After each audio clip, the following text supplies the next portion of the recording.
Hello, my name is Trevor Smith-Miller. I'm the Communications Manager for the Canadian Cancer Survivor Network. I would like to welcome you to our webinar mini-series, Relieving Fatigue, Restoring Hope, presented in partnership with Cancer Fatigue Services. If you are new to our webinars, a little background on our group. CCSN works to connect patients, survivors, and other stakeholder groups with decision makers and the wider community to engage in discussion and to act on evidence-based best practices to alleviate the medical, emotional, financial, and social costs of cancer. To learn more, visit survivornet.ca. This three-part series was done over November 12th to the 14th and dealt with the causes of cancer-related fatigue and what can be done to remedy it. You can see the three parts of this series timestamped below. The first part is titled Understanding Cancer-Related Fatigue and What You Can Do About It. The second part details the most effective treatments and management strategies for cancer-related fatigue. And finally, the talk wraps up with a Q&A session. This webinar was made possible by grants from AbbVie, Amgen, AstraZeneca, Eisai, Bristol Myers Squibb, Janssen, and Merck. It is because of their continued support that we can host the CCSN webinar series, and thank them for their commitment to our educational endeavors. All three parts of this mini-series will be presented by Dr. Scott Adams, founder and chief executive officer of Cancer Fatigue Services. Dr. Adams is a physiologist and scientist with over 15 years of experience delivering and testing the effects of exercise-based interventions in people living with and after cancer. Prior to founding Cancer Fatigue Services, Scott was a scientist and the exercise lead of the Ted Rogers Cardiotoxicity Prevention Program at the University Health Network. He was the inaugural co-chair of the Cardio-Oncology Rehabilitation and Exercise Working Group of the International Cardio-Oncology Society. He completed his PhD at the University of Alberta and two postdoctoral fellowships at the Memorial Sloan Kettering Cancer Center and the University of Toronto. Over the past 15 plus years, Dr. Adams time and again witnessed the power of exercise-based multidisciplinary interventions to transform lives and restore hope for people living with and after cancer.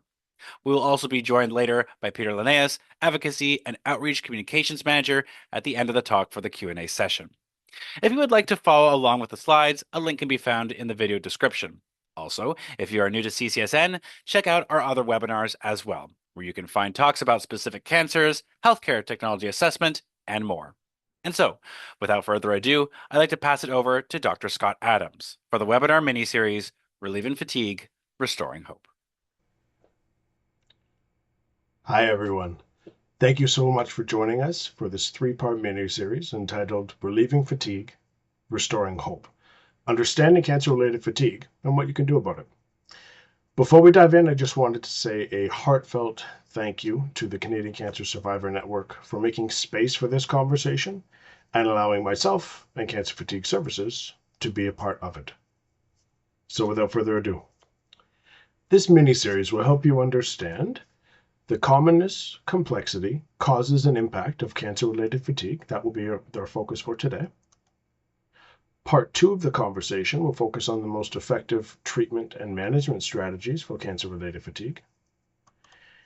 And Part 3 will be more of a question and answer format with myself and my colleague Peter Linnaeus, and we'll talk more about the details of what was discussed over the previous two sections of this mini-series, and really dig more into what you can do in practical terms to take control of your energy and your life. So for today's topics, we'll start off by defining what cancer-related fatigue is and isn't. We'll talk more about cancer-related fatigue's burden and impact, both on an individual level and a societal level. And we'll dig into some details regarding the primary causes of cancer-related fatigue, and we'll differentiate between which are treatable causes and which are non-treatable causes. So cancer-related fatigue is a deep, ongoing tiredness that is not caused by inadequate sleep or overdoing it simply by themselves, and it does not go away with rest. And that's a really important distinction because it helps us understand this is different from just staying up too late or pushing too hard, because we can recover following late bedtimes and overdoing it with adequate rest. And cancer-related fatigue isn't relieved by just resting more. So it is a unique type It is a unique phenomenon, so to speak. People affected by it often describe their battery being perpetually low even after they've just woken up. And we know that we're not just concerned with our physical battery, that our physical capacity, emotional capacity, cognitive capacity, motivation can all individually or simultaneously be impacted by cancer-related fatigue.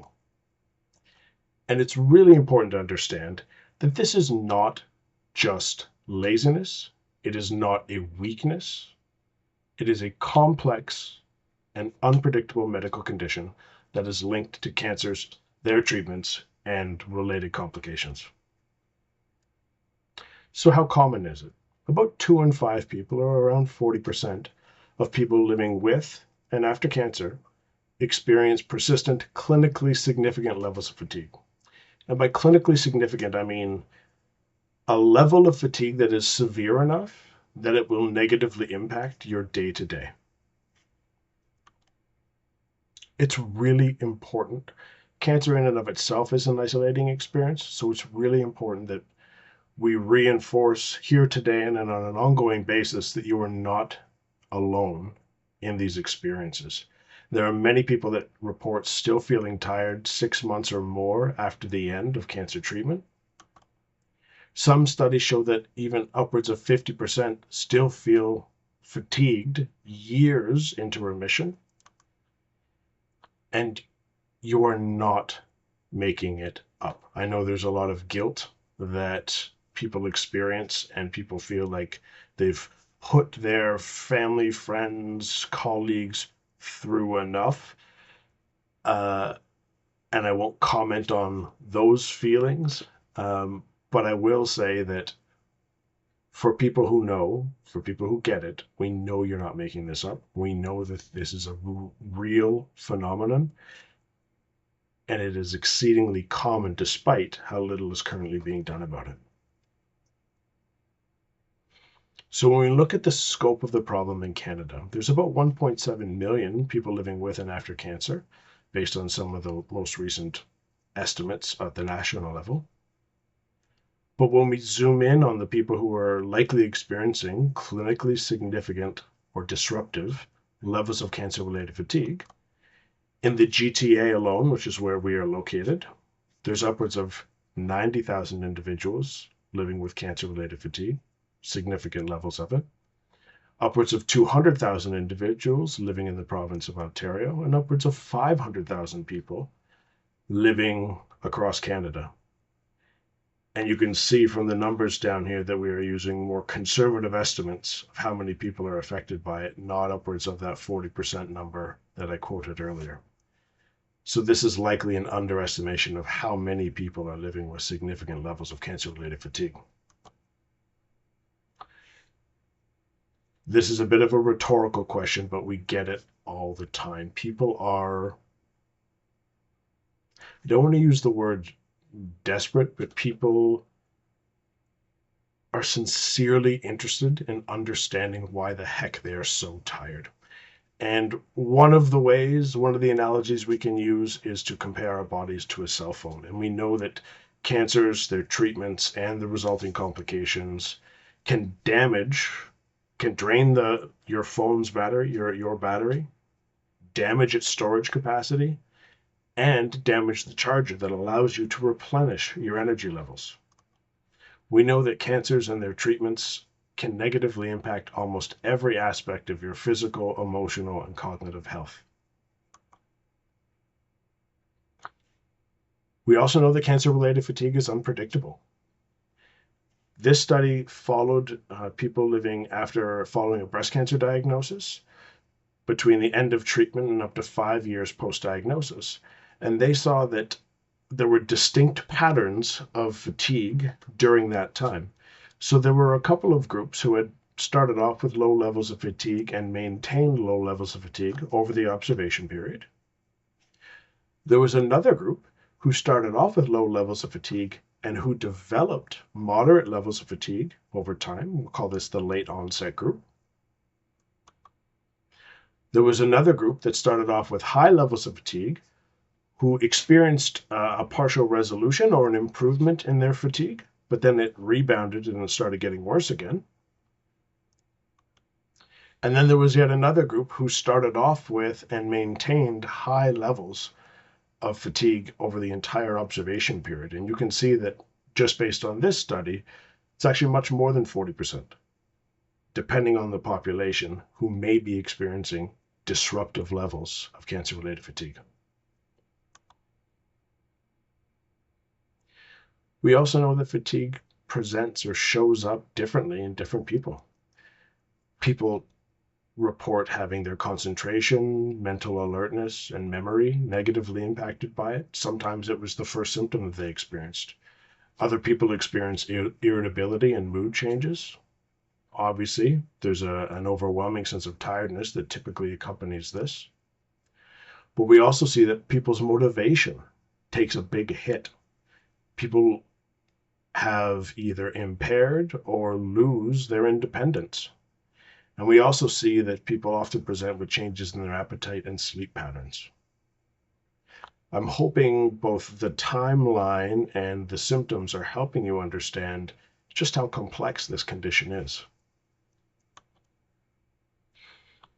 We also know, given its complexity, that it makes sense it could negatively impact virtually every aspect of one's life.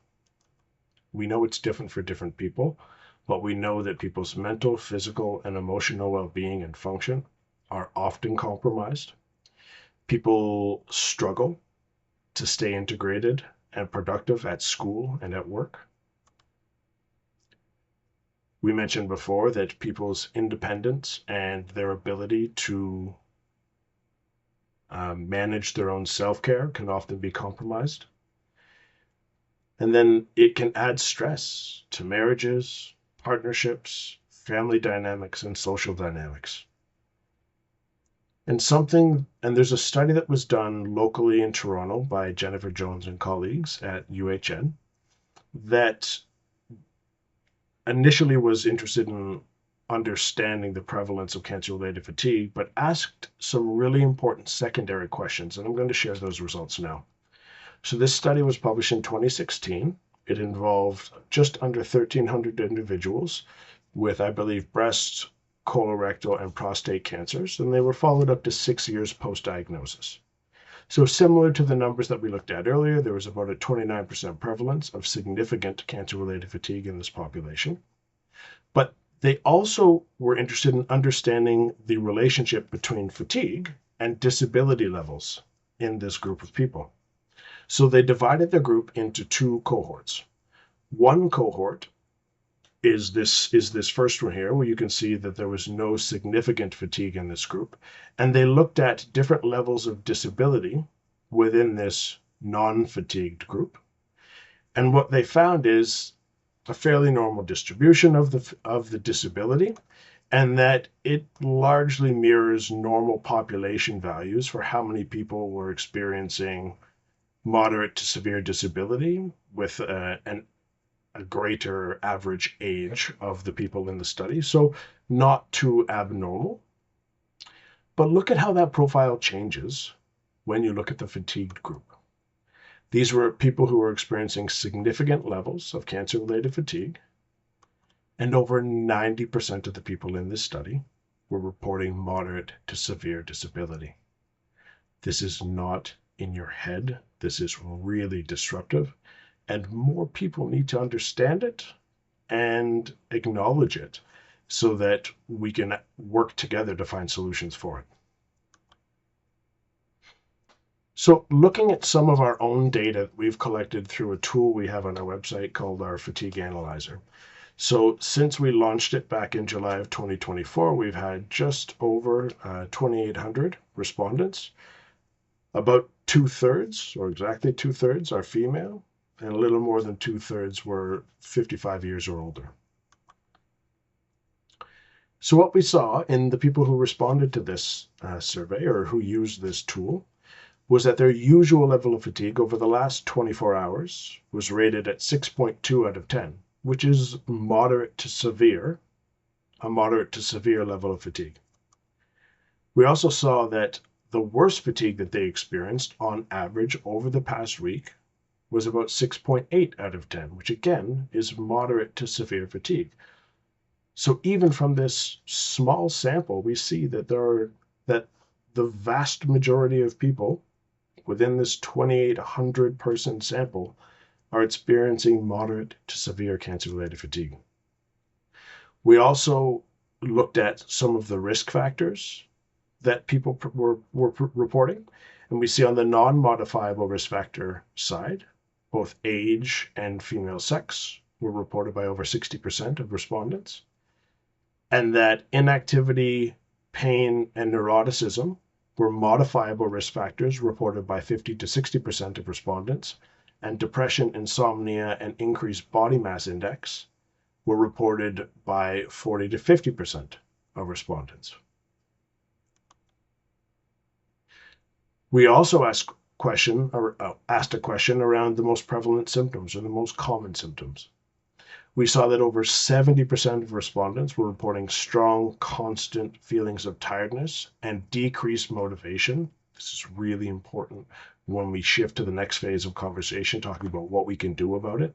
So reduced levels of motivation is a really important part of this story and something that we all need to acknowledge and address. We saw that 60 to 70% of respondents reported decreased levels of autonomy with their activities of daily living, and over 50% reported decreased mental alertness, memory and concentration, decreased interest in activities that they enjoy, and sleep problems. So you can see how complex this is and in how many different ways people can be affected by it. So when we break down the main causes or contributing factors to cancer-related fatigue, like the risk factors, there are some that are non-modifiable, and we'll consider those to be age, advanced age, female sex, advanced cancer stage, and increasing levels of treatment exposure. But the good news is there are actually 10 treatable causes, meaning there are 10 reasons why people may be experiencing fatigue that we can do something about. And this is the really encouraging part of where the conversation is going, even though we're talking about some of the heavier stuff today. So now looking back at some of our clinical data to get a better understanding of how common these 10 different treatable causes are in the people who are receiving help at our clinic. So we found that about a third of people were reporting some anemia or there was evidence of anemia. 60% had cognitive challenges. 77% had emotional challenges. And 86% had exercise intolerance. Other common, but slightly less so, of the causes and contributing factors were hormone imbalances at around 45%, immune dysfunction at 10%, medication complications in a quarter of the people, 46% of people had chronic pain, 54% of people had sleep problems, and 51% had inadequate diet and nutrition. And just to restate that last one, because it may be behind my image here, it's 51% of people had inadequate diet and nutrition. So I'm not going to get into all of the causes and contributing factors, or else we'll be here for long enough to put you to sleep, which may actually be be welcome. But we're going to dive in a little bit more into a little bit more detail on some of the major causes and contributing factors. So anemia is an obvious first place to start this conversation. We know it can be caused by chemotherapy and radiotherapy. We know inflammation plays a role in the development and persistence of anemia, and we know that nutritional deficiencies can also be involved. There are other causes as well, but for simplicity's sake, we'll focus on these three. So when people experience these three things, how does that contribute to anemia? Well, first, it can damage the existing red blood cells. These factors can work together or independently to slow or prevent red blood cell production in the bone marrow. And it can also, the nutritional deficiencies in particular can lead to iron deficiencies, which limits hemoglobin production, which is the oxygen binding feature of red blood cells. So if these things have happened, what are the downstream effects?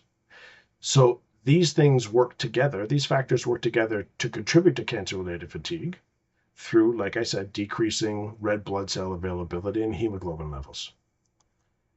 The effects of that are there will be decreased oxygen carrying capacity and oxygen delivery to your different body tissues who require it, which leads to an overall decrease in energy production. So you physically cannot produce as much energy if you can't transport the oxygen your body needs to produce it. As we saw, I think it was around 77%, emotional challenges are a serious concern or a major contributing factor to cancer-related fatigue. The cancer and treatment-related causes of emotional challenges, certainly just the shock of being diagnosed, can be devastating in and of itself. But we also see that there is evidence of disrupted brain function, hormonal imbalances, physical side effects, negative lifestyle changes, self-image changes, and social isolation. And we know, whereas how these things combine in any one individual will be as different as the number of individuals who are watching this, right? We know that these factors will present differently, maybe in the same people at different times, or maybe differently between people. But the net result is people experiencing these things often have more difficulty coping with and managing emotions and stress. These factors can lead to feelings of loss, sadness, and frustration. And when people are experiencing emotional challenges, they actually become more sensitive to experiencing different symptoms and are more likely to become deconditioned. And I like to explain it more not as a linear thing, but more in the context of a cycle. So people get into this cycle in different places, but we see that whether you're starting with the emotional challenges here, or you're starting with physical deconditioning or dealing with side effects, wherever you are entering into this cycle, we know that the development of any of these things can be self-reinforcing. So people starting at the top, people experiencing greater levels, greater frequency and severity of side effects are more likely to become sedentary. When people's inactivity levels increase, they're more likely to become deconditioned. That has a knock-on effect of decreasing people's self-esteem, making people feel more isolated and be more isolated because they'll be less inclined to go out into the community, engage with their friends, family, and peers. We know when people are feeling that way that emotional challenges are much more common, anxiety, depression among them. And then when people are experiencing these emotional challenges, they become more sensitive to experiencing physical and emotional symptoms, which kicks off this process all over again. So thinking ahead to part two of this conversation, we need to explore therapies that will disrupt these processes, disrupt this cycle, so we can move forward with our lives.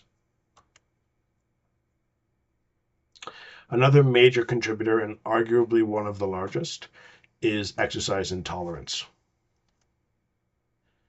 There are a couple perhaps obvious, but perhaps not so obvious, causes of exercise intolerance in people living with and after cancer, starting with cardiovascular system injury and impairment, skeletal muscle injury and wasting, and additional physical symptoms and conditions that make exercise less enjoyable, less comfortable, less well tolerated, and so on. And we'll focus most of the conversation on this next part on the first two. So when I explain these things, I like to break it down according to the oxygen cascade. And the oxygen cascade really refers to a series of processes whereby You breathe in, you're taking oxygen from the environment, bringing it into your lungs. Blood is circulating through your lungs. It is being pumped by the heart out through your body, carried within the red blood cells, down to the level of your skeletal muscle. Then oxygen is uptaken into the skeletal muscle cells, where, if you can see that tiny little purple organelle there, it is used to produce oxygen. That organelle is called a mitochondria. And then the deoxygenated blood is returned to the lungs and reoxygenated through the process of breathing. So the oxygen cascade refers to any one of those steps in that process of getting air from the environment all the way down to the skeletal muscle mitochondria. But we know that cancers and their treatments can impact every level of the oxygen cascade. We see that primary or secondary diseases that are growing in and around pulmonary tissue, lung tissue, can affect lung functions. We know that surgeries, radiotherapy, and certain types of systemic therapies, like, say, bleomycin, cause pulmonary damage, lung damage that decreases our ability to oxygenate our blood. We know that there are several anti-cancer therapies that negatively impact the heart, the function and the structure of the heart. Similarly, we know that there are several anti-cancer therapies and some cancers themselves that decrease the oxygen carrying capacity of the blood. That's anemia. We already spoke about that. Then at the level of the skeletal muscle, we can see that there are certain treatments, behavior changes, and so on that can negatively impact the health, the volume, and the function of your skeletal muscle. And we also see that changes happen at the mitochondrial level, meaning our bodies become less able to produce energy efficiently. And we're going to spend a little bit more time talking about this because this is something we've seen in clinic and something that we are acting on as a primary fatigue treatment.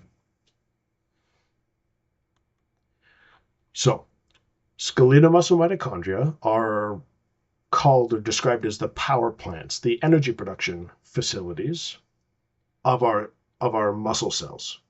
This is where most of our body's energy is produced, the energy we need for our organs to function, for our tissues to stay alive, and for us to move around and live our lives. Any dysfunction at the level of the mitochondria decreases our ability to produce energy efficiently and decreases the total amount of energy that our body can produce. And we see this in a very clear way when people come through our clinic and complete a cardiopulmonary exercise test. That's the test where you've got the mask on, like a high-level athlete, right? You've got your mask on, you've got your 12-lead ECG, and you push until a point where you resent the person who is actually walking you through that test. But it actually gives us really rich information to better understand what's happening on a cellular level and on an energy production level. And I'm not going to get into too many of the details, but I want to share with you an important pattern of what we've observed. So this is a list of activities, of the energy requirements of different activities of daily living. And you can see it's a little small, so I'll just speak to what we're looking at here. At the top is sitting quietly eating a bowl of cereal, for example. Now, at rest, all of our bodies are consuming about 3 to 3.5 milliliters of oxygen per kilogram of our body weight per minute. Okay, so at rest, lying, watching TV, when you're just completely laid, stretched out, having just woken up, that's where it's a universal constant for humans. More or less, we're using 3 to 3.5 mils of oxygen per kilo of body weight per minute. So you can see someone who's sitting up is using a bit more than the 3 to 3.5, just because by virtue of the fact that they're moving around a little bit. The next image here is bathing, which is double the energy requirement of rest. Then there's light housework, getting changed, moderate to heavy housework, commuting to work, doing yard work, and climbing stairs. Now, barring any major orthopedic knee joint sort of limitation, I'm sure everybody watching this can do all of these things. But what's what's important here is to realize where our ability to produce energy efficiently fits into this story, because the vast majority of people that we have seen in our clinic are maxing out on their means of producing energy efficiently somewhere between sitting and eating a bowl of cereal and getting dressed in the morning. Just going to let that sit for a minute. People's bodies, we are measuring that people's bodies are needing to transition to inefficient means of producing energy when they do things more strenuous than eating a bowl of cereal or getting dressed. And if your body has to transition to an inefficient means of producing energy when you're working harder than that, well, I would argue that most people do things that require more energy than getting dressed. So it starts to make a bit more sense why people are so fatigued in their day-to-day lives. Cancer and treatment-related effects on skeletal muscle are also really important to consider. This was a study published by a colleague of mine I believe he was in Edmonton when he did this study. And what you're looking at here is leg images, cross sections of people's legs. And you can see the muscle is the yellow part, the yellow coloring on these images. Any red you see, a couple speckles here, a couple speckles here, much more here, and much more here. Any red you see is intramuscular fat. And any blue you see is subcutaneous fat. So I think based on the colors alone, I think we can see where person A's leg composition is much healthier. Person B has a similar amount of muscle, but less healthy tissue because there's fatty infiltrate. Person D has a reduced skeletal muscle mass, not too much fatty infiltrate. And person E has reduced muscle mass and a high amount of intramuscular fat. And what they found is this skeletal muscle composition was actually the strongest predictor of exercise intolerance in this particular group of people. And when we look at our own data, we see that about 40%, just under 40% of people have moderate to severe reductions in skeletal muscle mass when they come in for their fatigue assessment. And 17% of people had low skeletal muscle strength. So if you can't produce as much force because your strength is low, or remember the skeletal muscle is what houses our skeletal muscle mitochondria. So if you can't produce as much force, or you don't have as much muscle mass, or the tissue isn't as healthy, you will have lower levels of skeletal muscle mitochondria and therefore inefficient or reduced means of producing energy. Another major contributor to cancer-related fatigue is people who are experiencing sleep problems. We know that things like inflammation, pain, physical symptoms and side effects, emotional challenges, medication side effects, and hormone imbalances are all important contributors to people experiencing sleep problems. And when we look at how these factors impact sleep, we see that in different ways they will interfere with our brain's sleep signals and circadian rhythm. We know that it can increase our levels of stress and anxiety, which makes it harder to sleep in and of itself. And we know that when people are living with physical symptoms, it's less comfortable to fall asleep and stay asleep. So we see people often report people who are experiencing inflammation, pain, side effects, emotional challenges, and so on, do report more discomfort and more nighttime wakefulness. So all of these things combine to decreasing the quality and the duration of sleep, which isn't the only solution for cancer-related fatigue, but it may be a contributing factor for some people. And the last cause that we'll look at today is cognitive challenges. We see that cognitive challenges are more commonly reported by people with certain types of cancer, certain stages of cancer, through different pathways. Obviously, if you've got a tumor growing in or adjacent to any of your brain tissue, that can disrupt cognitive function. We also know that people reporting higher levels of pain, experiencing medication side effects, experiencing emotional challenges, sleep disturbances, and who have certain types of cancer treatment exposures, surgery, cranioradiotherapy, and so on, most often report cognitive challenges. Together, these factors can directly injure the brain or disrupt signaling between brain regions.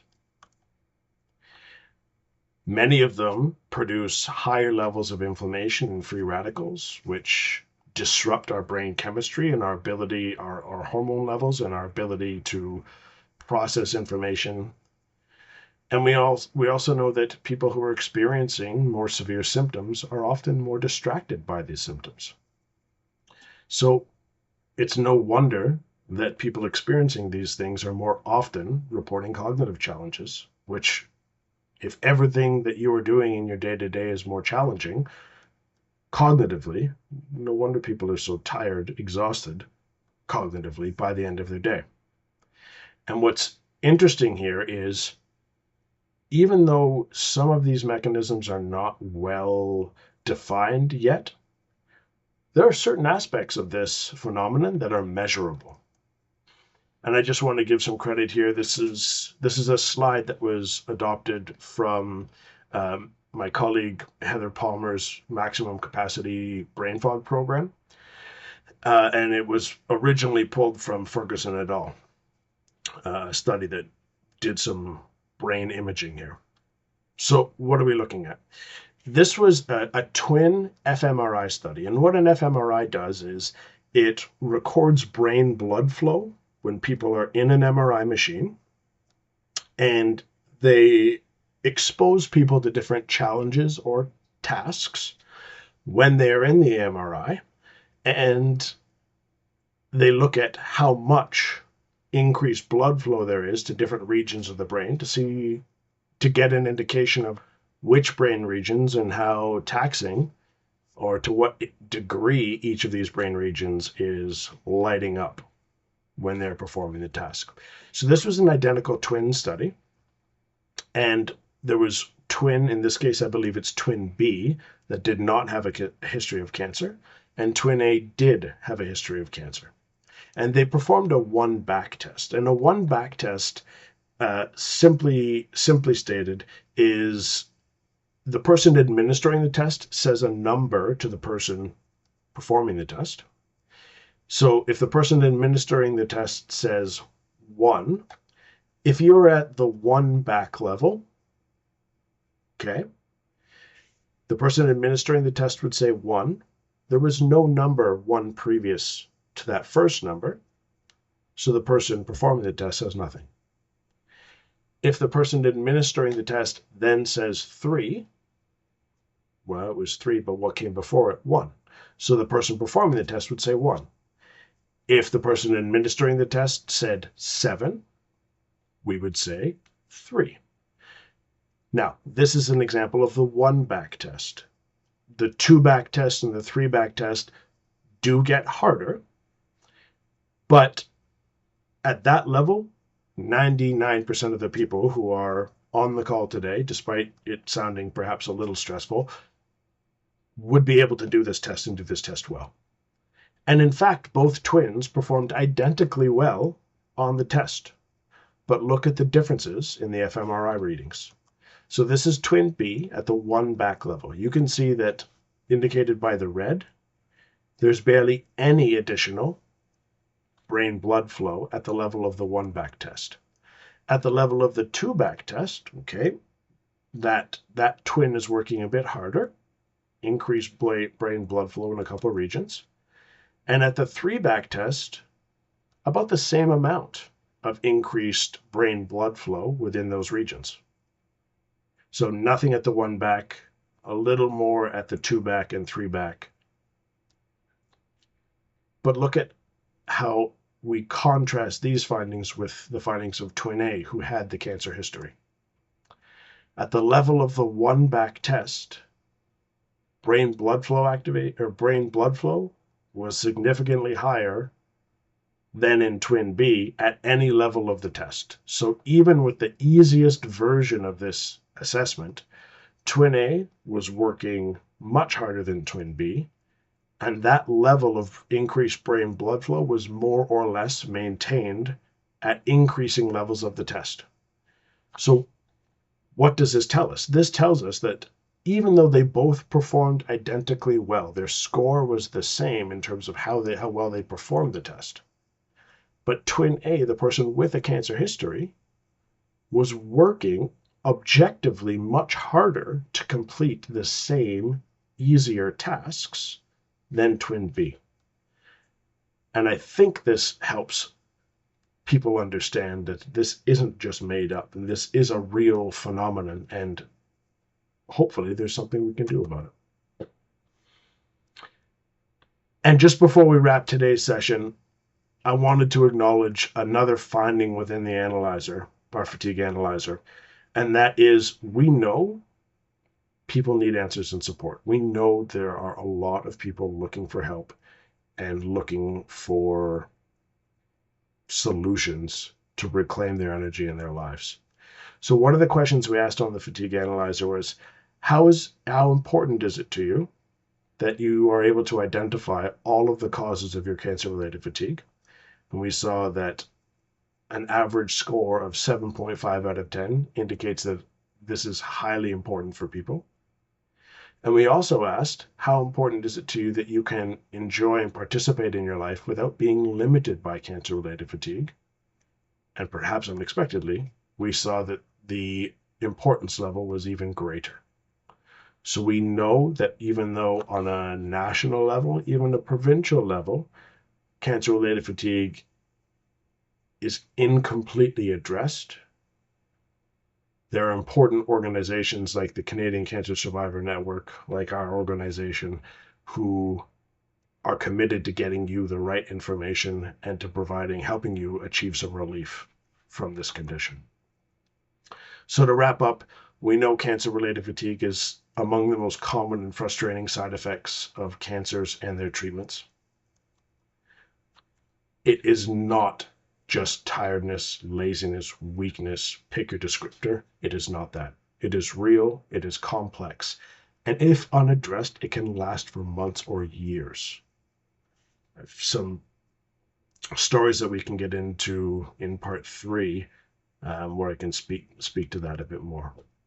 We know that many people feel misunderstood when they're trying to explain how tired they are or why they can't participate in some aspect of their day-to-day life.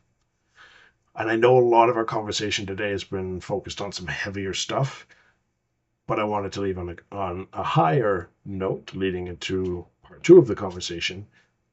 Know that cancer-related fatigue is treatable and that you can reclaim your energy and hope for living life on your own terms. Just because something is common does not mean it is normal. Too many people have been encouraged to normalize their fatigue. It's just something they have to accept. And we and the Canadian Cancer Survivor Network are here to push back against that. This isn't something that you just have to accept. It is complex, it is unpredictable, but it is treatable. Good day, good people. Welcome back to part 2 of this mini-series entitled Relieving Fatigue and Restoring Hope, Understanding Cancer-Related Fatigue and What You Can Do About It. And just before we dive in, I just wanted to reiterate my appreciation for the Canadian Cancer Survivor Network for giving space to such an important conversation. We know that there are upwards of 500,000 Canadians and millions of people in North America who have been taught to normalize their fatigue experiences and are therefore needlessly suffering with it. So it's really important that conversations like this get pushed to the forefront of cancer care so that we have an opportunity to change that narrative. So without further ado, let's get into it. So in part 1, we reviewed the commonness, complexity, causes, and impact of cancer-related fatigue. Today in part two, we'll be reviewing the most effective fatigue treatment and management strategies. And in part three, we'll bring it all together again with my colleague in a conversation Q&A session with my colleague Peter Linnaeus. So the topics for today: getting started with treating cancer fatigue and understanding the approach. We'll talk about exercise therapy, cognitive behavioral therapy, and counseling. And then we'll review tips for many of the important ancillary therapies and support strategies that people can really benefit from. So to set the table for today's conversation, I just wanted to review a couple key concepts. First, I think it's clear that we cannot solve problems that we don't understand, which really reinforces the importance of testing. You don't go see any specialist or any healthcare provider for treatment without being assessed first. So while I realize that support isn't available across the country yet to facilitate robust testing for cancer-related fatigue, steps are being taken to provide that access. And there are things you can do to get access to it, even if you can't access specialist clinics like ours. So we'll talk about some of that today. And remember, personalization is everything. If the plan that is being put in front of you doesn't meet your healthcare needs or your life circumstances, it's going to be unlikely to be successful. And we know that people's road to relief may look like this, but it could also look something like that. But it's really important to keep in mind that regardless of what your road looks like, the path is forward, and every day you remain committed to resolving your fatigue, you get closer to achieving it. It just means that depending on how windy a road is, there may be some additional support required. So in part one, we reviewed the treatable causes of cancer-related fatigue, and like I said, today we're going to talk about what we can do about it. I spoke at numerous times in part one about the treatment approaches with the best evidence behind them being exercise therapy, physical rehab, and cognitive behavioral therapy, counseling, and psychotherapy. So we'll spend most of our time in part two discussing the details of those therapeutic approaches, but it's important to remember that there are many additional ancillary therapies that can provide meaningful relief and can be an important part of your fatigue recovery journey.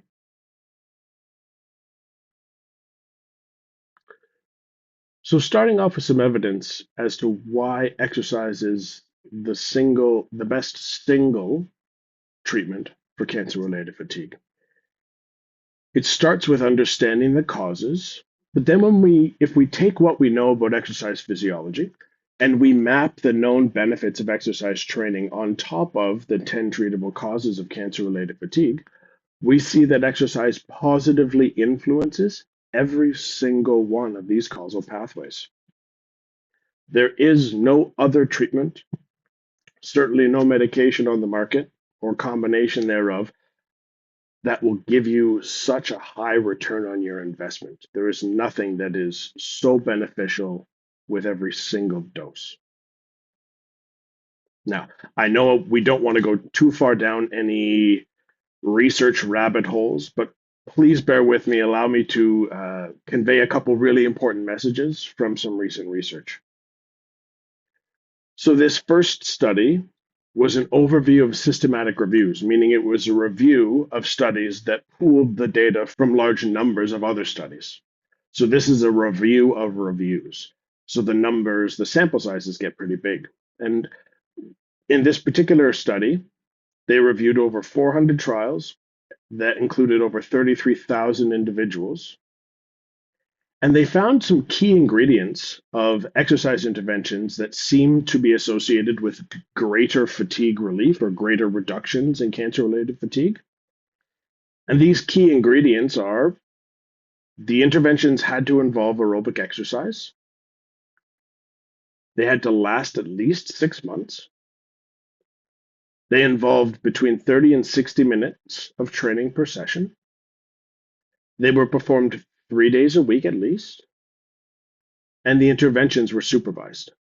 And we can get into more casual conversation about why I think some of these factors are so important. But if you're going to take anything away from this slide, just remember these are the key ingredients that seem to be most predictive or most beneficial to improving fatigue through exercise. In a related study, this team performed another meta-analysis, so a review of many studies. But what I really liked about this particular paper is that they focused on the findings from the highest quality studies. So the studies that were designed the best and run the best. So it means that the evidence from them is more reliable than less well-run studies. So the first finding that I want to focus on is the effects of the intervention type. And what you can see here is, I know we're going to get lost in some numbers, but what you see here is AET, aerobic exercise training studies, by themselves had a standard difference in means above 1, and combined aerobic exercise training and resistance exercise training had a standardized difference in means of about 0.3. What the heck does that mean?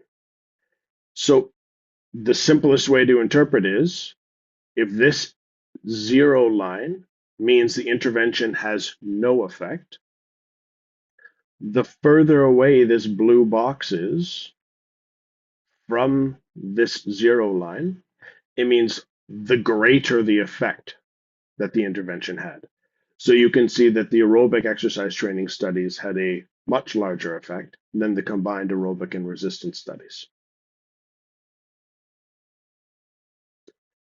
And some quick take-home lessons here. It appears that not all exercise strategies are equally good at improving cancer-related fatigue, and there's some caveats here. That the average fatigue reductions achieved with aerobic exercise appear to be greater than with mixed interventions. And again, we can talk more about this as to why when we get to the Q&A tomorrow in part 3. But the big caveat to interpreting all research is that we need to apply a bit of a nuanced lens to it, meaning each individual, like the research deals in groups, but now we're talking at the level of individuals. So when we take research findings and apply them to real world settings, it's important that we consider the characteristics of each person that we are working with.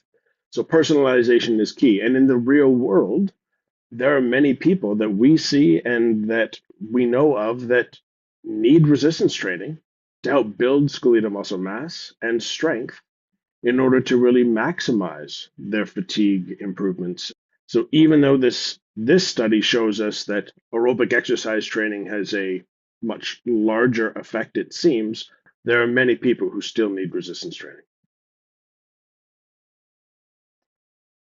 The next important finding from this study is that they looked at a dose response between how much people adhered to or followed their exercise plan and how much of an improvement in fatigue was achieved.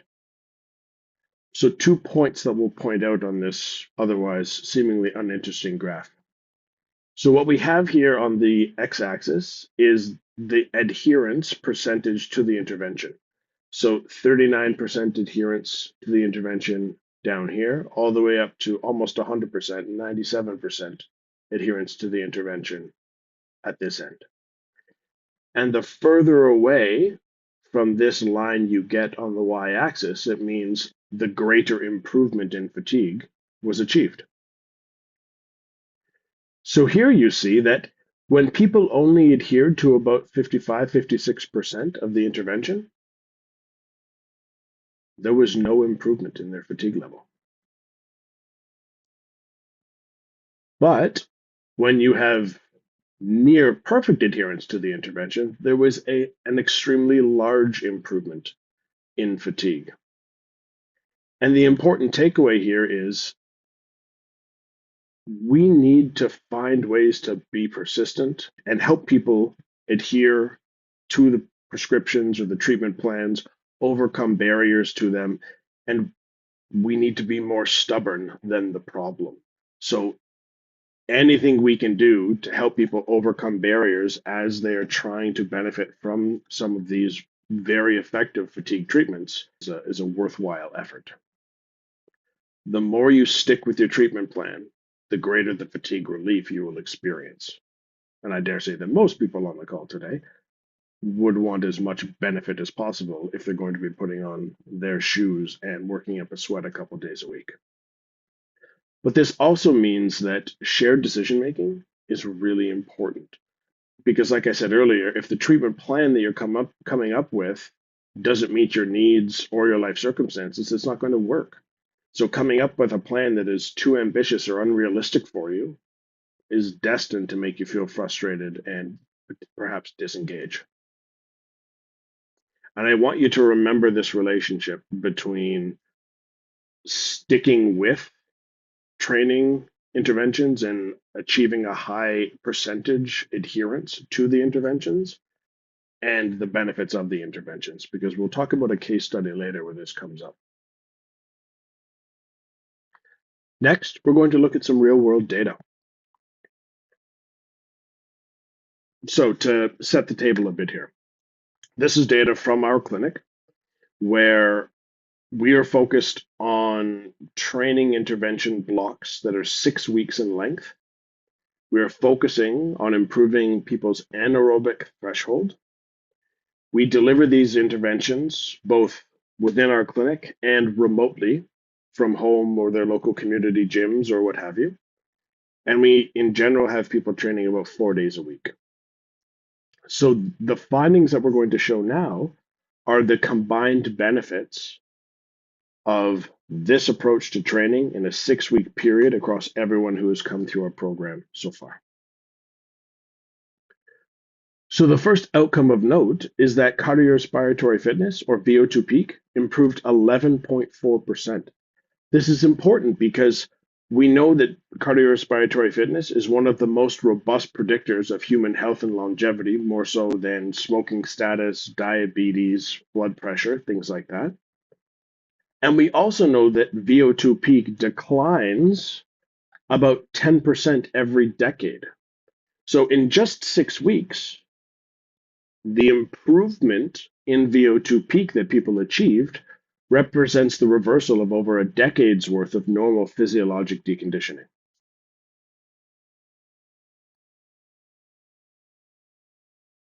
The other outcome of particular interest is that we have seen a large improvement in anaerobic threshold, almost 30%. And remember, this measure describes how efficiently people's bodies produce energy. So in just 6 weeks, we are seeing noticeable differences in people's anaerobic threshold. This means their day-to-day lives are getting easier in just 6 weeks. We saw a 13% increase in peak power. There was one person, you'll see this differently colored number here. So for transparency, there was one person who was receiving a targeted therapy when they came back in to do their retest, and they had to stop the test early. So they didn't get as far into the test, so they didn't achieve as high of a peak workload. But even though they stopped the test early, their VO2 peak and their anaerobic threshold were both higher. But a 13% improvement in peak power. And because most of the work that people were doing was lower extremity based, it makes sense that we saw a disproportionate increase in leg strength relative to upper limb strength. But again, this is just in 6 weeks time. So this is really important. And now the reason why we're all here to talk about cancer-related fatigue. So in just 6 weeks, people achieved an average reduction in fatigue severity of 20%, and an average reduction in the extent to which fatigue was interfering with their mood, walking ability, general activities, normal work in and outside of the home, relationships with other people, and enjoyment of life of 33%. There is no drug or other treatment approach that is going to help this much, this quickly for so many people. I'm going to sound like a broken record when I keep going through this data, but it's really important that we drive this point home. Now, that was group level results. And I want to extend the conversation to understand what might be possible with ongoing participation in a treatment plan. And we just had someone come back into the clinic last week for their, I believe, like fifth or sixth exercise test. So they've been doing repeated training blocks over time, and the results are really exciting. So even though it was a scramble, I wanted to pull these results together so we could share them with you today. So this particular case study involves a 6-month multidisciplinary fatigue care journey. The individual in question is a 52-year-old female diagnosed with breast cancer and who lives a little over 250 kilometers from our clinic in Toronto. The intervention lengths were 6 weeks. The intervention blocks were 6 weeks in length. They completed 4 exercise training intervention blocks and 1 peer support intervention block. And all of the program was delivered remotely. So they only came into our clinic at 2 different time points at the beginning and just last week. And all of the rest of the care was delivered remotely. And it's important to understand and reinforce that because you don't need to live next door to us in order to benefit from this relief and any support service for that matter to extend the conversation beyond our clinic because there are great practitioners providing great support across this country. So this person first connected with us in late March, early April, where they came into our clinic, they did their full fatigue assessment, and the C that you see here reflects that they did their cardiopulmonary exercise test in our clinic. Then it took a little while to get through the intake process and until they were ready to get started with the intervention. Because they were going to be working remotely for this, for the entirety of their interventions, we also did a remote exercise test at a local, using a treadmill that they had local to them, so we could do some retesting and recalibrate our prescriptions without needing them to come back into the city every time.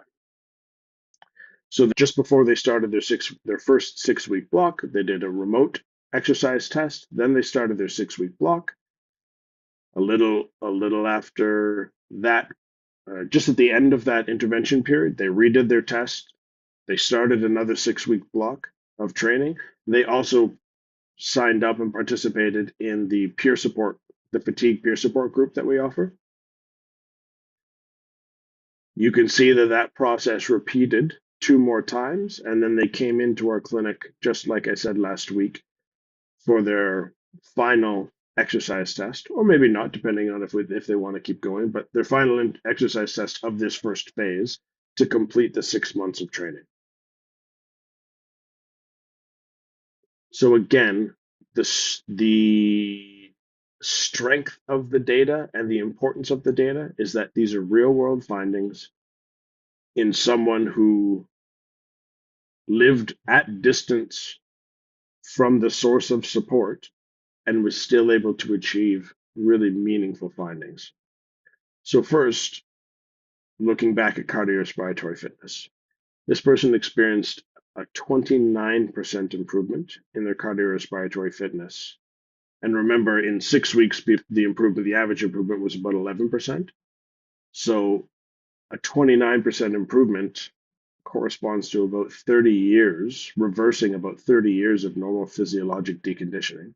This is a massive increase. But where we were totally blown away was with the improvement in their anaerobic threshold. Again, the efficiency with which their body was producing energy. A 73% improvement in anaerobic threshold. And to use that scale that we were looking at in part one, at intake, at their baseline assessment, their anaerobic threshold was somewhere around 6. Last week, when we retested them, their anaerobic threshold was around 10. That means they improve the anaerobic threshold enough so that most things they do in their day to day are no longer going to cause them to be unnecessarily or unreasonably tired. They can get a lot further through their activities of daily living. This is a meaningful change. This is something that we are so excited to see. But now let's look at their fatigue journey as well. We know that real world data is a little messy. So when we look at their current fatigue level, indicated by the blue line, over time, their usual fatigue level, indicated by the green line, and their worst fatigue level, indicated by the orange line. We know when they started their first intervention phase. And we saw that over the course from beginning to end of between baseline and the test that they did last week, their current level of fatigue was reduced by 75%. Their usual level of fatigue was reduced by 63%. And the worst level of fatigue they experience each week was reduced by 30%. This is going to make a huge difference in this person's life. It is possible to achieve.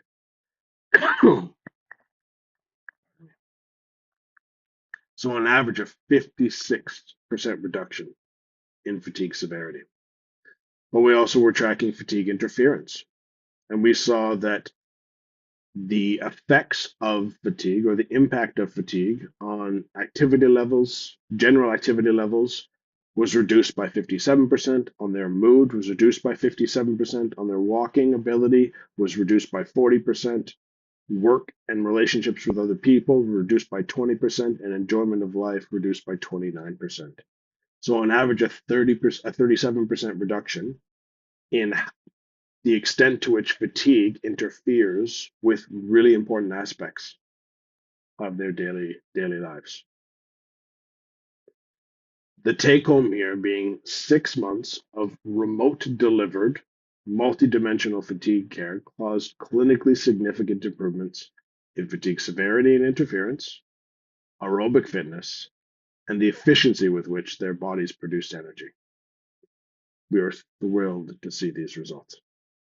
I hope they are too, to be experiencing them. So some tips to get started with exercise. It's really important, like I said before, to effectively personalize the interventions themselves. It's important that people undergo some baseline testing and use that information to tailor the prescription to their own abilities. It's always best, especially if you're doing this with less support, to start with something easy and short, like 5 to 10 minutes of walking. At minimum, just try and be moving every day, even if it's just a matter of getting up off the couch to take a flight of stairs once in the morning, once in the afternoon, once in the evening. It's better for your body, and it will help prevent deconditioning. And of course, on days where you have more energy, it's better that you try and do more with it. But obviously, energy conservation principles being in place, we don't want to overextend ourselves and push too far. This is where getting some professional advice can help. And if you don't know where to start, there are brilliant practitioners, exercise professionals across the country who can help give you some insight as to where you can be starting and how to safely progress. Switching gears to talking about the benefits of counseling, cognitive behavioral therapy, and cognitive rehab. We know that the benefits of these interventions is similar in the sense that when you map the known benefits of these treatment approaches onto the known causes of cancer-related fatigue, we see that they positively influence every one of the causal pathways.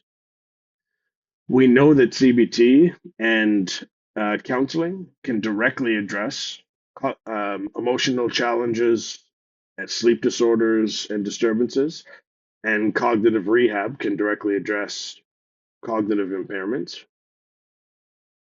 We know that these treatment approaches also can really help with managing and coping with symptoms that are related to other fatigue causal pathways. And we know that we can set ourselves up for success by reframing thoughts, breaking down barriers, planning through these therapeutic approaches. And in doing so, we can be more successful with other important fatigue treatments like changing your diet or changing your exercise behavior. So one more study for the day. The importance of this study is that it directly compared the effects of three different fatigue treatment approaches, more actually, different treatment approaches on cancer-related fatigue. And to help not get bogged down by some of the unnecessary details, let's just focus on the pattern again, okay? So like before, treat 0 as no effect. And the further away from 0 you get, the more effective the intervention is. And you can see that exercise therapy, psychological therapy, exercise plus psychological therapy are all within a fairly tight band of effect size, meaning they all produce a similarly large effect on improving cancer-related fatigue, which is much greater than pharmaceutical-based therapies. So from this, the take-home being that exercise and psychological therapies cause greater improvements in cancer-related fatigue than pharmaceutical treatments across a diverse range of people living with and after cancer. We know fatigue is not just physical. We know that emotional challenges and cognitive challenges can both cause fatigue and be caused by it. Anyone dealing with either acute or chronic anxiety, depression, stress, grief, feelings of being overwhelmed knows that these are all extremely draining experiences to deal with. What may not be obvious is that people experiencing these things may also be experiencing disruptions in the normal bodily functions, and these factors, when experienced, can also amplify the impact of other causes of cancer-related fatigue. So it's really important that we address them. Talking to someone, engaging in relaxation and mindfulness-based activities can help people control and cope with these negative emotions, and know that you do not have to deal with these things alone. Even if people in your immediate circle of care don't understand them as well, support is available and it works. Like I said before, there are brilliant people across this country who are far better equipped than I to speak to psychosocial support. I wish I was a professional. I wish I was an expert actually, because Lord knows there's a lot of tightening up that could be done up there. But there are brilliant people doing brilliant things to support people with their emotional well-being across this country. Take steps to find them because it can really make a difference in your day-to-day living. We'll talk a little bit about a couple different approaches for cognitive behavioral therapy. So there's certain patterns or approaches to cognitive behavioral therapy that are well established, one being for fatigue. The treatment priorities for this specific form of cognitive behavioral therapy, I'll call it CBT, are making sure people are avoiding the boom bust pattern of activity where they overdo it and then they crash out. So, prioritizing effective scheduling. This really ties into understanding and planning effectively around when people have the most energy and what activities should be aligned with those times of their day. It also helps deal with restructuring unhelpful beliefs. And I know a number of us, myself included, at times have had similar self-talk. Oh, I need to feel 100% before I'm going to make change A or change B. They're not helpful. They just cause procrastination and delay the benefits that we are all seeking in our lives. And this approach to CBT also helps prioritize problem solving around optimizing sleep, pain, and medication management. Typically, these interventions are delivered in 6 to 8 week sessions that are 45 to 60 minutes per session. 6 to 8 week blocks, 45 to 60 minutes per session. It's really important to establish baselines before starting off on some of these treatment approaches, which is why taking a 1 to 2 week diary of your fatigue, your sleep, and your activity levels can really help set the table, so to speak, when starting to work with a therapist. And there's a lot of work that gets done in helping people understand the connections between environmental triggers, the thoughts they have about them, their behaviors, and how they all link to exacerbating or perpetuating fatigue. Another well structured approach to cognitive behavioral therapy is that of CBT for insomnia. This approach really prioritizes stimulus control as one element of it, meaning not using your bed for anything other than its primary purposes. They also focus on sleep restriction or compression, and that really gets at how to optimize the ratio of the time you're spending in bed to the time that you were sleeping. You want to have as a ratio that's as close to one as possible, meaning almost all of the time you're in bed, you're asleep for it. And then you get up and out of bed and get on with your day. By establishing some circadian anchors, meaning helping engage with or utilize good waking stimuli, as well as good sleeping stimuli at either end, and different sleep hygiene tweaks, caffeine, screen time, things like that. We'll talk about some of that on a subsequent slide. These sessions can happen at the same time as CBT for fatigue. They typically involve about 4 to 6 sessions. Same diarizing is helpful. And like I said before, one of the anchors to this approach is to make sure that people are setting and sticking to a constant wake and sleep time, and then limiting their time in bed that is not spent sleeping. So digging into some energy conservation tips now. We know that when our energy is limited, we have to budget it wisely. It's really important to break down more complex tasks into simpler, more manageable tasks, and to do them sequentially, ensuring that we take breaks in between. Tracking your energy and planning your day around when you have the most available energy is definitely recommended. But it's important to remember that even though the steps you're taking today may not be the same size as they were prior to all of this, progress is still progress. And it's really important to acknowledge it and celebrate it when you achieve it. Flipping over to sleep hygiene tips now, we know that we've already spoken about the importance of setting and sticking to a fixed sleep and wake time. Avoiding screens, bright lights, at least for an hour before bedtime, because we know that can mess up our sleep signals.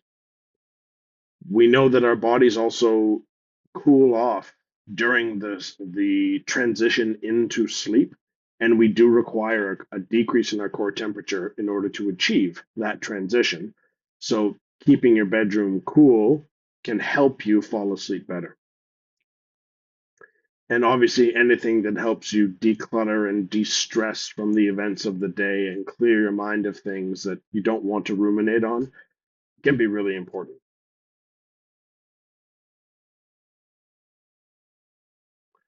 Some nutrition tips, and the big caveat up front, I'm not a dietitian, same thing as I'm not a psychotherapist, so these are really just tips here. But we know that our bodies need fuel to heal, and good foods can help provide the right type of structural and energy support. For example, proteins will help repair muscles following exercise training. Carbs will give you some quick energy, and healthy fats can give you a more consistent source of energy over the day. We do see that not eating enough or skipping meals can make fatigue worse in some people. Drinking water and staying hydrated throughout the day is really important because dehydration is associated with worse energy levels. And do what you can to be eating small meals regularly throughout the course of your day to help maintain more stable energy levels. And a really important hack for that is meal prep. We know that it not just saves time, but helps ensure that you have access to the right type of calories and foods you need to optimize your energy and your activities throughout the day. Stress management is also super important. We know that fatigue is often worse when our minds are feeling stressed or particularly overwhelmed. Simple exercises like breathing exercises, downloading a mindfulness app, or doing short guided meditations via an app can be really helpful at settling the mind and helping work through moments of heightened stress and anxiety. Journaling can be a really important part of this process, in that it both helps you clear your mind of these thoughts, but it also helps you understand what some of your emotional triggers might be and what your energy patterns look like throughout the day. Even little gestures, little connection points, even if you're homebound at the time and you're not out being social because you just don't feel like it, even just picking up the phone or planning for someone to call you at a certain time can help lift your spirits and cope with the stress that you're experiencing. And so many people tell us that counseling, support groups, spiritual care have all been important parts of their fatigue healing journey. So I hope everyone will be open minded to it because it really can make a difference.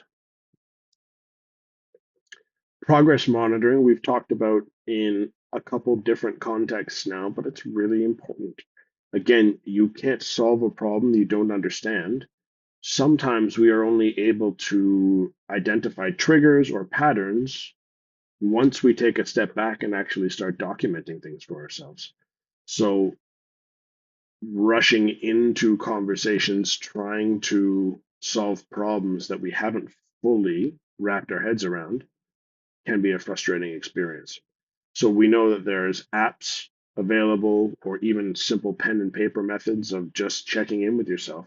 How much energy do you have at different times of your day, and really mapping it out for yourself can be really helpful. Look for patterns, and then you can use the patterns that you identify in your planning to make sure that you're matching the times in your day with when you have the best available energy. When you have periods of time where you're not feeling particularly energetic, reserve that time for things that require less energy or just feel better to do when you're a little gassed. And tracking your progress long term or tracking your progress over time can be really helpful, not just to identify patterns, but to also help you see your progress, in the sense that oftentimes when our victories are too small, they get overlooked and we don't acknowledge them fully. So keeping a routine log of your energy levels, your behaviors, and so on can help you pick up on patterns of when things are actually starting to get better. Goal setting is really important. There was some research come out of Germany in the last year or two, I believe, suggesting that, especially in the context of improving cancer-related fatigue, goal setting and planning were the two most important behavioral support strategies that were associated with the greatest improvements in fatigue. it's important to start by making small changes. So all of us could step back and think about what one small change is that we want to make this week, what that change could be. And we want to make sure that it's realistic because anything too lofty or ambitious will make it more likely that we won't achieve and therefore become discouraged by it. Most people, I'm assuming, will have heard of SMART goals, making sure your goals are specific, measurable, achievable, relevant, and time based. So, specific, don't just say, I want to move more. Pick the activity. I want to walk more. Make it measurable. Don't just say, I want to move more than yesterday. Say, I want to walk for 10 minutes or 10 minutes 3 days a week. Making sure it's achievable, like we already spoke of. The relevance aspect is really important as well because things that are intrinsically motivating, meaning things that mean something to us internally, rather than an external source saying something is good for you, something should be important to you. Internal motivators are far more successful at helping people adopt and maintain behaviors than external motivating factors. So finding goals that are relevant to you in your life, whether it's chasing after grandkids or getting back to work, whatever it is, picking goals that are relevant to you can really help you overcome the barriers and stay on track. And making sure that they're time based. We are excellent at procrastinating and making excuses for ourselves. So make sure that whatever goals you're setting, you have a finite period of time to achieve them, and then that can help hold you accountable and reapproach the same goal if in fact you didn't meet it. There's an example of a SMART goal. It's specific, we're walking, it's measurable, 10 minutes, time based after breakfast, 3 days a week. We know that this is something that you can quantify easily and hold yourself accountable to. For some people, anyway, it's important that you involve people in your support circle. I have a colleague that I won't disclose names, but I have a colleague that would tell fellow parents at their child's drop off and pickup that if you see me in my gym clothes at pickup, it means I haven't done my exercise for the day, and therefore I want you to call me out on it. That person responded well to public shame, as it were, but it worked for them. So find strategies that work for you and deploy them. Celebrate progress, not perfection. It can be exhausting even thinking about where you are versus where you want to be. So it's really important that you acknowledge and appreciate each little victory that you achieve along the way. Speaking of acknowledging progress and self talk. So I just want you to sit back and think about how these statements would make you feel and and I hope you can see that they are positively framed in ways that they are acknowledging smaller progress milestones in a positive way that is motivating. So at first I needed naps every day. Now I only need one every few days. Progress. Keeping an energy journal helped me stop overdoing it. They found a new tool that seems to work for them. I still get tired, but now I bounce back faster. Being realistic with ourselves, acknowledging that the relief may not be 100% or complete, at least in short order, but they already experience that, oh, they can actually get back on their feet. Their recovery time is much reduced. I learned how to plan better and say no without guilt. Too often, many of us feel compelled to say yes to everything, and that behavior, particularly in this context, can be really energy draining because we're giving our time and energy away to other people rather than preserving it and conserving it for ourselves. And lastly, I'm not 100% yet, but I'm living again, not just recovering. And I had someone came in a couple of months ago now, And when we were doing the fatigue assessment as they were coming back in from an exercise test, this is someone who lives up in northern Ontario, different person in the case study. But I asked them how they're doing from a fatigue perspective, and they said, Scotty, I'm so tired. And I had a bit of a deer in the headlight moment and thought, so like, what's wrong? This isn't working. What's happening? And they said, no, just the opposite. My fatigue is so much better that I can fill my days with things that normally tire me out. So by the end of my day, I'm a normal tired again, not this anxious, restless, unable to sleep, but too tired to do anything sort of fatigued state that they had been in for the past 3 or 4 years at that point. It's the little victories, achieving normal tiredness. Whoever thought that would be a milestone. To bring it all home and to transition us into the conversation in part three, a couple takeaways. You deserve a life with more energy, more ease, and more joy. Your path to better energy is founded on knowledge, personalized care, and perseverance. There are tools, support systems, and people who care about your recovery and who you can access. And please, please, please keep going. One day, one choice, and one step at a time. Again, a heartfelt thank you to the Canadian Cancer Survivor Network for facilitating this conversation and for allowing myself and Cancer Fatigue Services to be a part of it. Looking forward to seeing you in part three. Hello and welcome to today's webinar. My name is Trevor. I'm the Communications Manager for the Canadian Cancer Survivor Network. Welcome back to the final part of our webinar mini-series, Relieving Fatigue, Restoring Hope, presented in partnership with Cancer Fatigue Services. Welcome to the third and final part of our webinar, the Q&A session.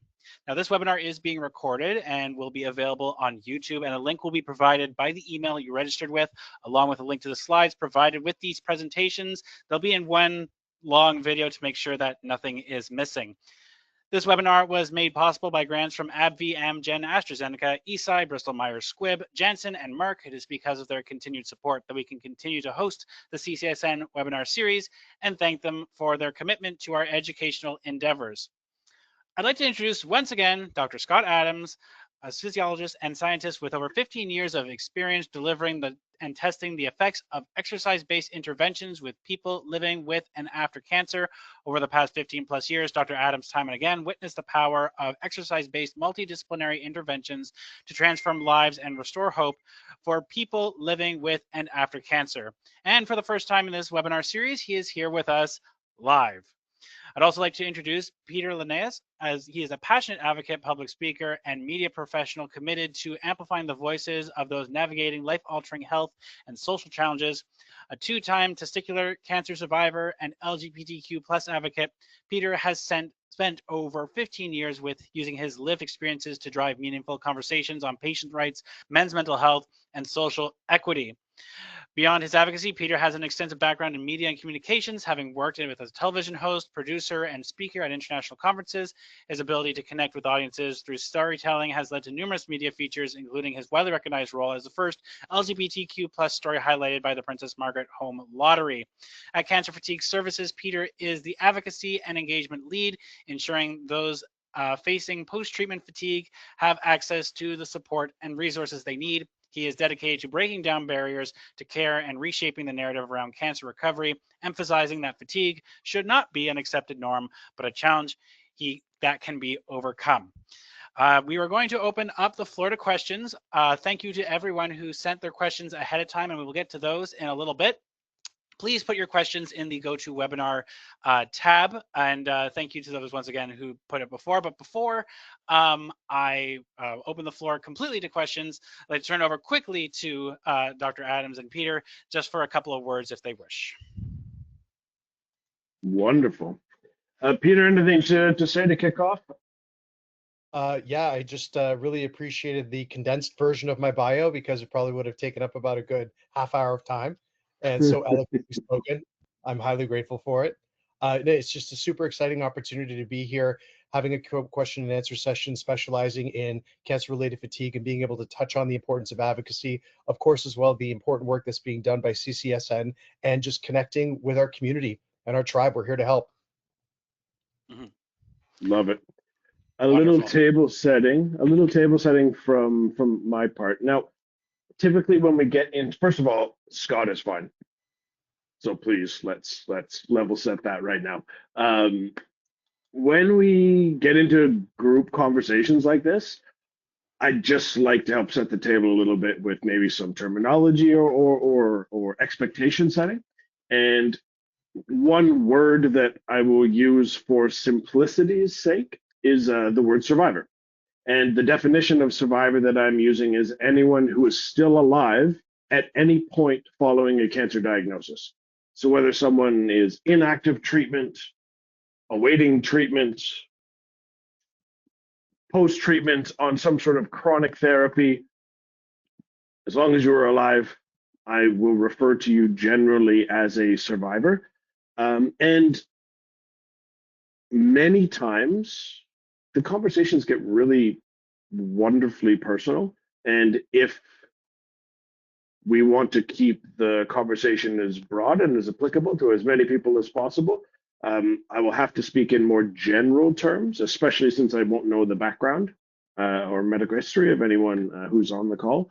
But if there are more detailed conversations to be had, then by all means, we would love to pick up that conversation offline and get you the specific answers you're looking for, but won't be able to get into too much personal advice, so to speak, in this context.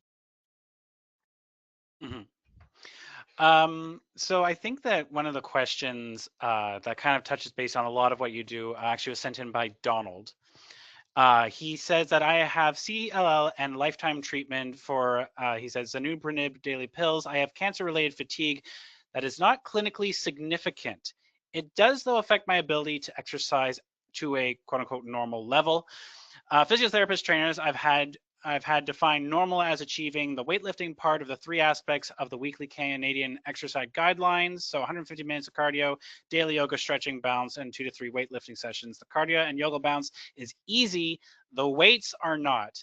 The exercise hangover fatigue after weightlift training lasts several days, forcing me to miss outdoor recreational club activities that are my passion. So I forgo the weights during the peak outdoor recreation season, January, March, June, July. Besides nature outdoor activities, including a safe social component that is otherwise not available due to compromised immunity, I have tried working with a physio trainer on a home-based graduated weights program, but it peters out due to the conflict with energy for outdoor recreation and social activities. Should I just accept that overall I am relatively fortunate with my status as a cancer survivor, not clinically significant CRA, and doing blah, blah, blah, or keep striving to find a better physio or trainer?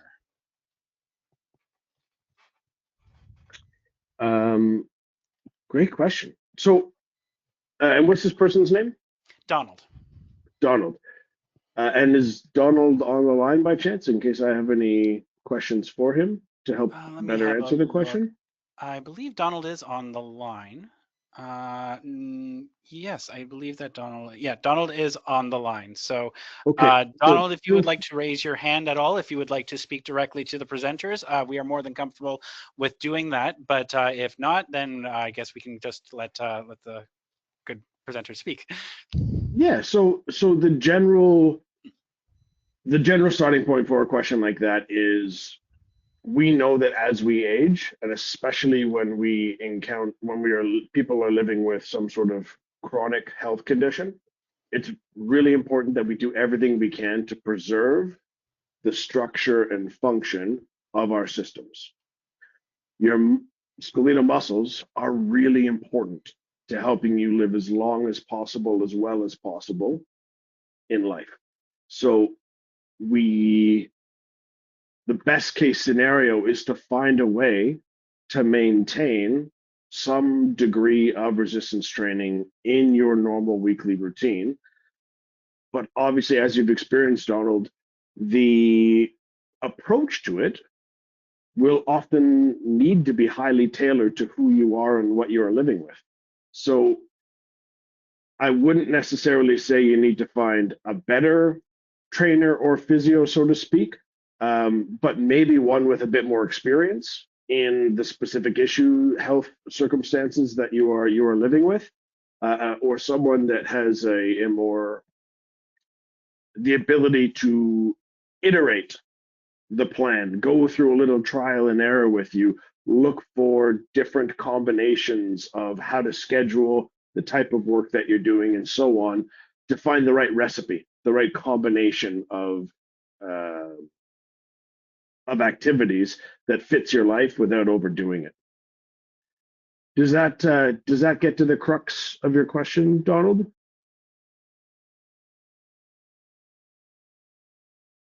Just kind of eye the chat just to see if he responds. And a lot of this also about just kind of finding the tailor, as you said, you're not going to get very specific things. I mean, Donald did ask ahead of time, but the very specific, I mean, the way that we understand it here at CCSN is that each cancer is very unique, and so we only assume that the fatigue itself is just as unique for someone, and doesn't really necessarily mean that's fortunate or unfortunate. It means that that's the card you have been dealt with, and it could be a completely different set of cards. Yep. And it's wonderful that the fatigue isn't impacting other aspects of Donald's life, but obviously the resistance training is important to him. And for someone who has something that's important to them, having fatigue be an impediment to them enjoying that thing makes it significant for me. It's good that it's not impacting other aspects of his life per se, but it still needs to be addressed. So if there's more personalized conversation to be had, we're very happy to have those conversations with you. And because there are such great people doing work across this country, sometimes it may, and not without knowing where Donald lives, sometimes it may just be as easy as having a consult with our team, so that you can keep working with the professionals that you've developed great relationships with and that you trust, and just get a bit of a more nuanced or informed approach on how to optimize your care. Mm-hmm.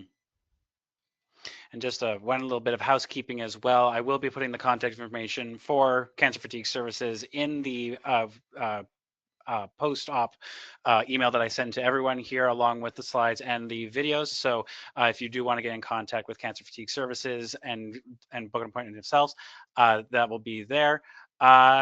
Donald says, I will keep searching in Ottawa. CFS needs a trip to Toronto, correct? It does, at least for the initial intake. But the case study that I presented, that person lived basically in Ottawa.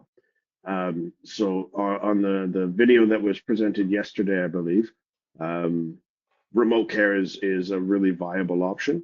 And especially if you're there and you've got people, professionals, health professionals, trainers, physios that you trust in the area, sometimes it might, like I said before, might just be a matter of getting some more informed advice on how to approach it or tailor it to you, because there are great professionals in the Ottawa area.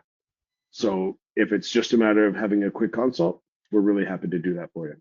Right. But in order to go through the whole process, yes to your question, Donald, or to, was that your question, Trevor, or Donald's question? I think it was a little bit of both.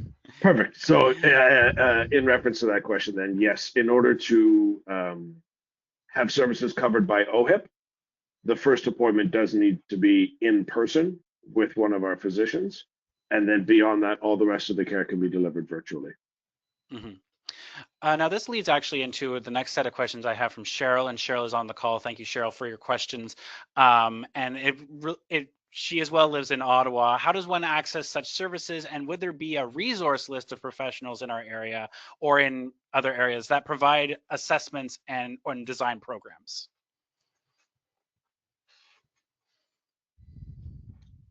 So a similar sort of response to the one previous, wherein in order to access our clinic in particular, the first visit does need to be in person. And even just from a even though it's clearly less convenient, depending on if to the extent to which you live a distance from us, we have really important equipment here and assessment capabilities that can't be replicated virtually or at distance. So we can actually quantify and help identify the specific deficits that may or impairments that may be contributing to your fatigue. So both from an OHIP coverage perspective and a completeness of care perspective, getting people on site the first time really helps us set off in the right direction together, because then we can have the best quality information to help. But beyond that, to your question, a list of resources, we are very happy to put in the work to help connect you with different organizations. Like, I know there's MapleSoft in the Ottawa area. I don't know what kind of community exercise program there is there. Like, Wellspring offers great community exercise programming, but I'm drawing a blank because I think MapleSoft has transitioned more to a coaching model or psychosocial support model. And please pardon my ignorance, MapleSoft, if I'm misspeaking there. But yes, if it's a matter of connecting with, I know some academics who work in universities and hospitals in the area, so I'm very happy to reach out to them to get more information on your behalf.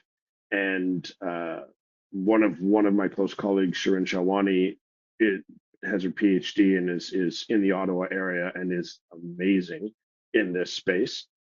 So I'm very happy to reach out to her to find some resource options for you, if that helps. And as a reminder, we are also a partner here at CCSN with the Ottawa Cancer Foundation, and they do have a lot of fitness and yoga, nutrition, a lot of the topics they touch base on here with that. So that information's on our website. I will just actually post it in the chat for anyone who's interested in the Ottawa area for that. They've been a partner with us for a while. We had the pleasure of touring their facilities, and they were quite fantastic. So now another question from Cheryl. What would be the qualifications of the person that I would be looking for? Who am I looking for exactly? So anyone with adequate training working with people living with chronic illnesses. So someone with a physiotherapy, kinesiology, or exercise physiology background would be the starting point. But I'm going to add another layer of context there, because while that is fine on a credentialing perspective and from a training perspective, understanding the lived experiences of the people that we work with is super important.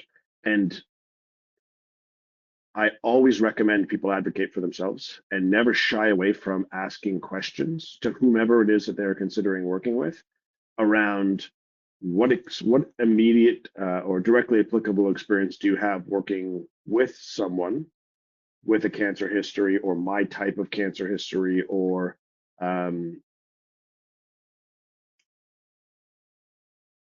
anything that helps get you closer to a professional that has the right experience as well as the right training to give you the best support possible.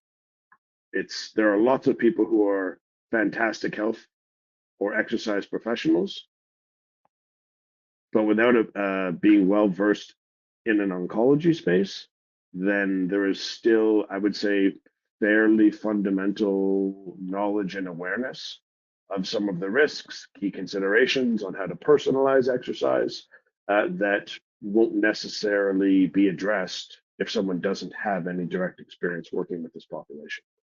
And don't shy away from asking for specifics. This is your life. This is your health. You are the only person, you're the person that is going to stand up for yourself best. So if you're considering approaching a new therapeutic relationship with someone, it is very, very appropriate that you take time to ask for context. Lots of people will say, yes, I've worked with people who have a cancer history before. That's because a large percentage of our population has a cancer history. To what extent they're well trained to do so or well experienced to do so may be a different question. So don't shy away from asking for specifics when you are screening therapists for their appropriateness to work with you. Mhm. And one final question from Cheryl. What is the criteria to access the programs in Dr. Adams' clinic? Does one need a referral form from our oncologist? Yes, so it can be an oncologist, a general, or your GP, your family doctor. It can also be a nurse practitioner if you happen to have access to one of those and not a GP or another physician. We are a specialist clinic, so we do not take on the role of primary care. So we do need a referral from one of those care providers to our clinic the first time. And then we stay in touch with them and provide all the results as you move through our care process. Una is actually asking about what services there are in Calgary, and she does list the ACE program, Alberta Cancer Exercise Program.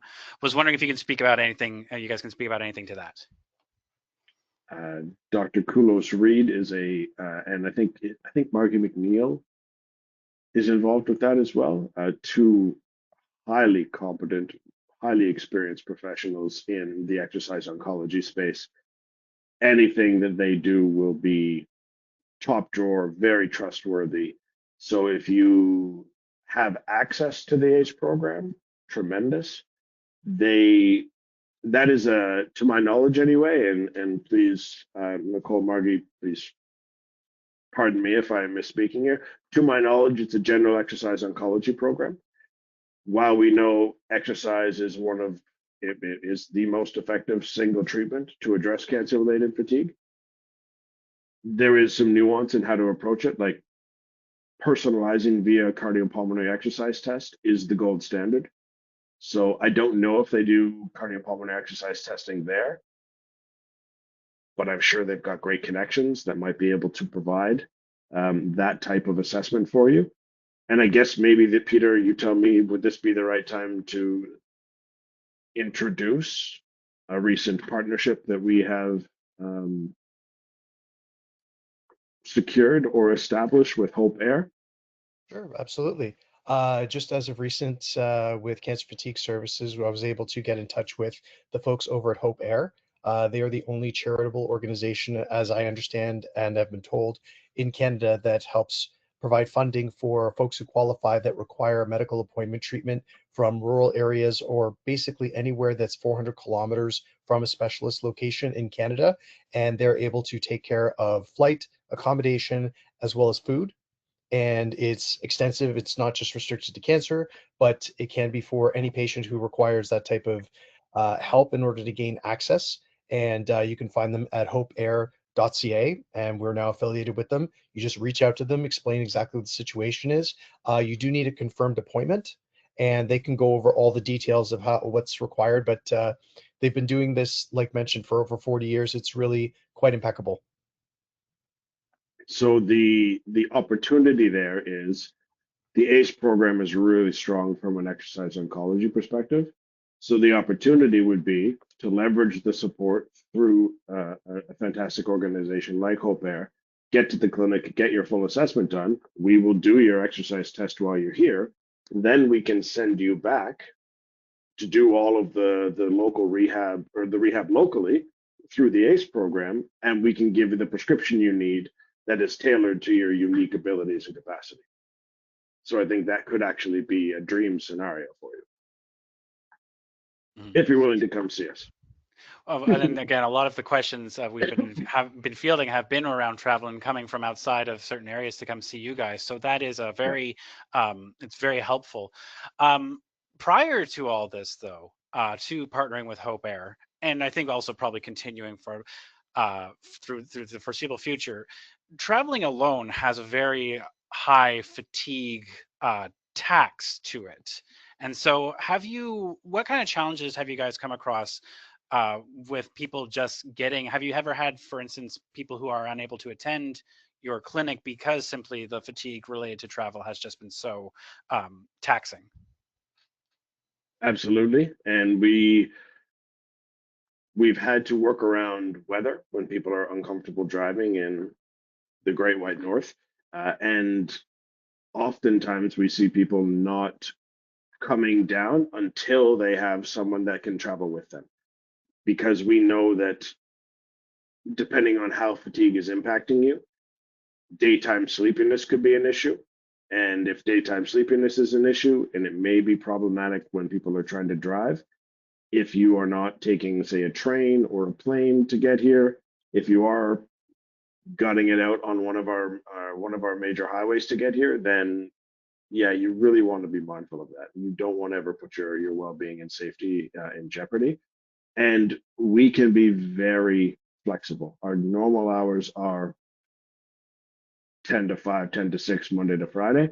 But if you're the only time you can get a ride is on a weekend, great. Our next favorite day to open is on the weekend, and we will find ways to help support anything that is needed to get you closer to the answers you need to address your fatigue.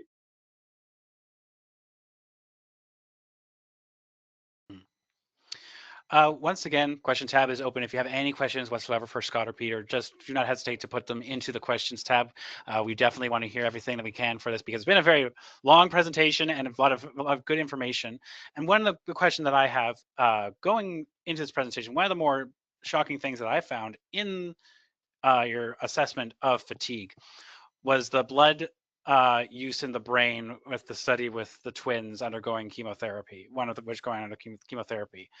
And if you don't mind having a quick primer for all that, have we seen this? Have the results of this been replicated anywhere else, or is this because we assume that because the brain is working harder across the board, has this kind of thing been observed since that study, and kind of what are the implications of that for just regular for other patients?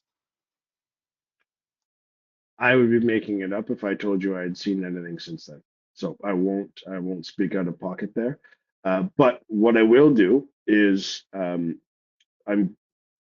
close with Dr. Heather Palmer. She's the person who created the brain fog program, who is running at Wellsprings across Canada and other wellness centers. She is a neuropsychologist, psychology expert. So I will reach out to her. And what I'll do to get to the answer to that question is I will reach out to her. I will discuss with her what other validation work has been done. And then if it's okay, I can send that information to you and we can circulate, because the implications are tremendous. I assume that that slide wouldn't have been included within Heather's brain fog program if it was a one-off spurious sort of finding. She being the expert in the space, far less so myself. So I would assume that this is something that has been vetted, but I don't want to speak out of pocket and speak from a place of being uninformed. So let me put in the work. I will get you those answers, and then maybe there's a way to attach a resource or an update or something, maybe in the comment of a video, in like the footnotes of a video that will eventually be posted with some links to the resources or something. Any way we can get the people the information that we need to, I'm happy to support. One other thing, actually, for Peter, you mentioned in passing that there are supplementary programs at Cancer Fatigue Services, and one of which is a support program that you offer to survivors. Could you go a little bit into that? 100%. So we just ended up wrapping a peer support program for our third round, where we offer a 6-week program in conjunction with our facilitator.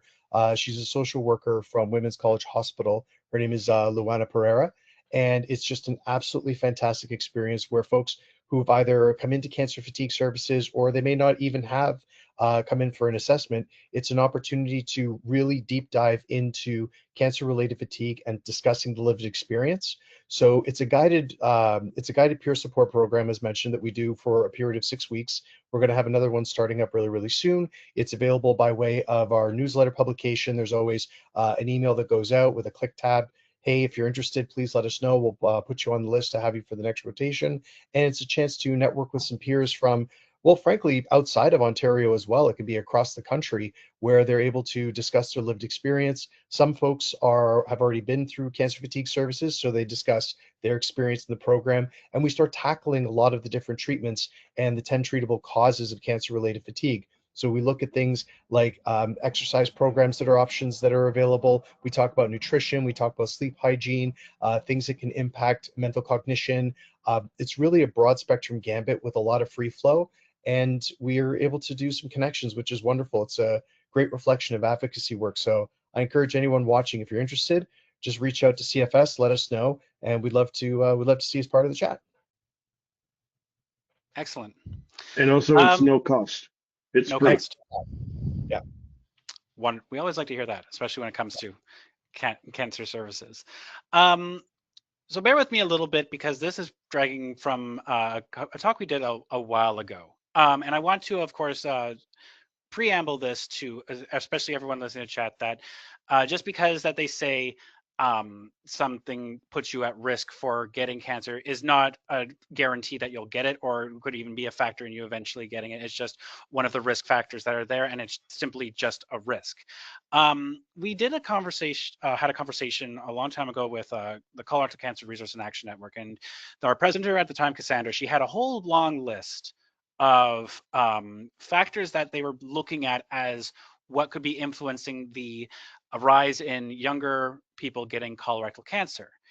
And one of the small things that really jumped out to me was blue light. Now, when it comes to blue light, the effects of that on sleep have been studied. We also know that circadian rhythm interruption and the amount of sleep not only affects the risk of getting cancer, but also the recovery and whatnot. And so I was wondering if either of you could talk at all about kind of that kind of sleep health part of it and how just important in circadian rhythms are in the whole fatigue setting that what you do.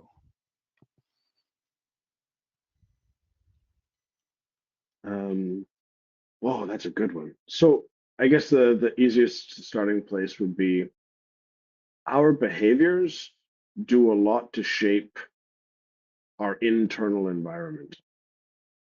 And whether it's developing cancer, developing fatigue, or other chronic health issues, how we live our life can have a meaningful impact on other aspects of our well-being. An unrelated example that I'll draw that I think will help set the table here. So when they've, and pardon for going to a bit of a morbid place, when they've done autopsy studies of people and they've looked at tumor burden in the lungs, they've compared how many tumors are in the lungs of non-smokers and smokers. What they were surprised to learn is that in the lungs of non-smokers, there are just as many tumors in their lungs on average, although benign, so not cancerous. There were just as many abnormal growths there as there were in people who had a history of smoking. Now, we know that the chronic inflammatory, free radical, harmful effects of the smoking changes your body's biochemistry and predisposes it to inflammatory free radical kind of damage. And that chronic exposure, imagine your cells bathing in bath water that's full of all this nasty stuff. That chronic exposure, living in an environment full of harmful substances, will make it more likely that those non-cancer cells turn malignant. So bringing it back to your question, sleep, our bodies recover, go through important recovery phases when we are sleeping. Our hormones have a normal rhythm to them. Our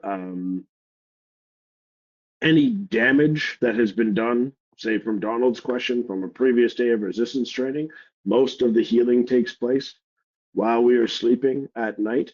So getting enough sleep and a good enough quality of sleep both helps with those more obvious acute repair type and recovery types of things, but it also, I am sure, helps our bodies maintain a better sort of overall biochemistry that it sounds like may be linked to increased risk of certain types of adverse changes happening in the body, like benign cells becoming malignant.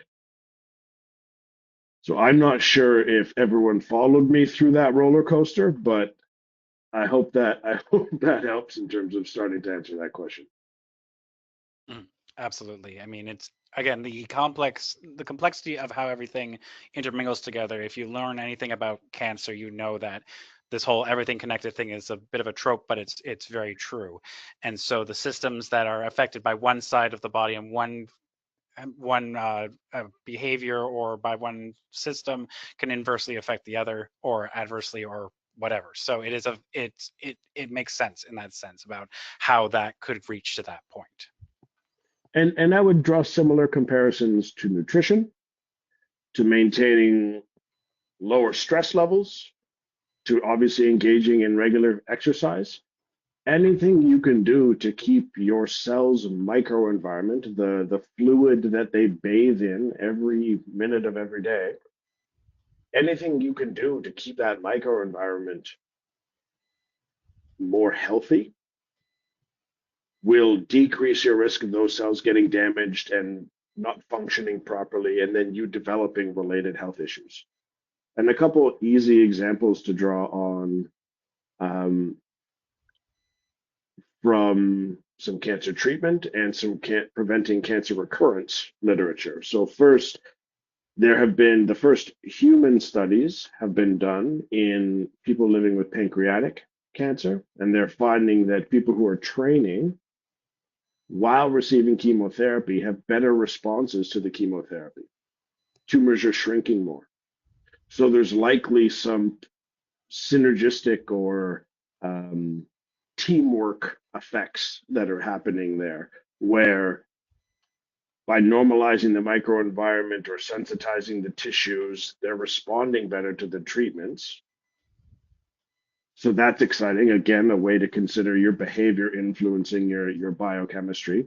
And then another really exciting finding from a recent study called the Challenge trial or the CO21 trial, which was a long-term exercise behavioral support intervention in people living after colon cancer. They found that this tapered 3-year intervention significantly reduced the risk of colon cancer recurrence, more so than some of the drugs that are used to control colon cancer recurrence risk. So exercise, if applied routinely and adequately, and we'll broaden it, other protective health behaviors, when applied routinely and adequately, may have really important protective effects against experiencing adverse health changes down the road.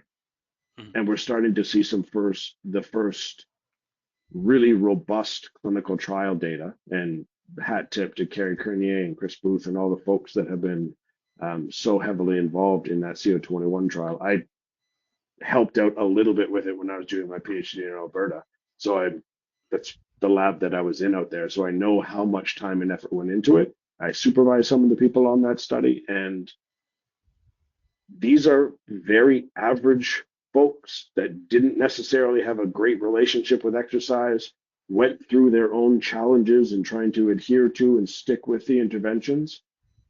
But the data is really compelling. You could see that when cancer recurrence rates go down that dramatically, there is something really important to learn from that, and that these protective lifestyle behaviors really deserve more credit and attention when we're considering how to live as well as possible for as long as possible into survivorship. Mm-hmm. Peter, you had something to add? You're muted, unfortunately. Don't tell my family how to mute me. They'll take advantage of it. I have to echo Scott's sentiment and information from the lived experience. During the time that I had my cancer treatment over at Princess Margaret and I was going through chemotherapy, one of the nurses in the daycare was very astute to what I would respond and react to, and out of novelty said one of the chemo drugs I was doing was Decadron, and he joked about it, saying, if you went to the gym, you'd probably get better gains. And it in my 26-year-old brain at the time it hit, and I thought, wait a second, can I?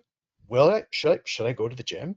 And even just showing up for the brief periods of time that I was able to get had such positive psychological and emotional impact where my sense of agency and my ability to take charge of myself just took over.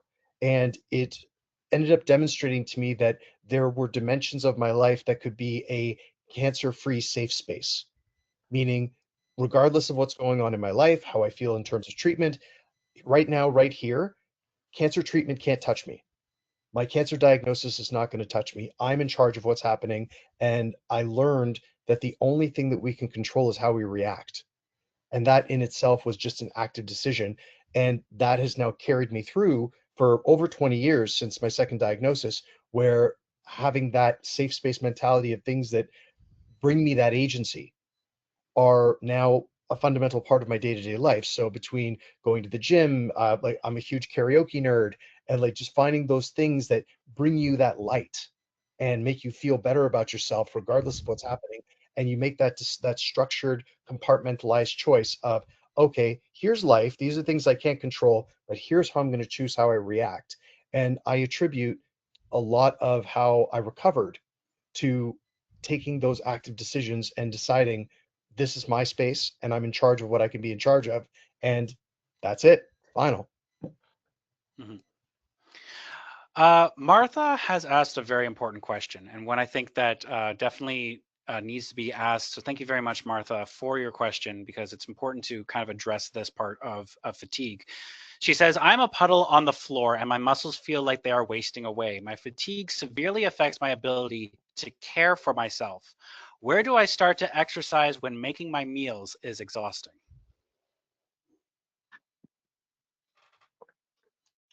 I wish, first of all, Martha, I'm so sorry you're experiencing this.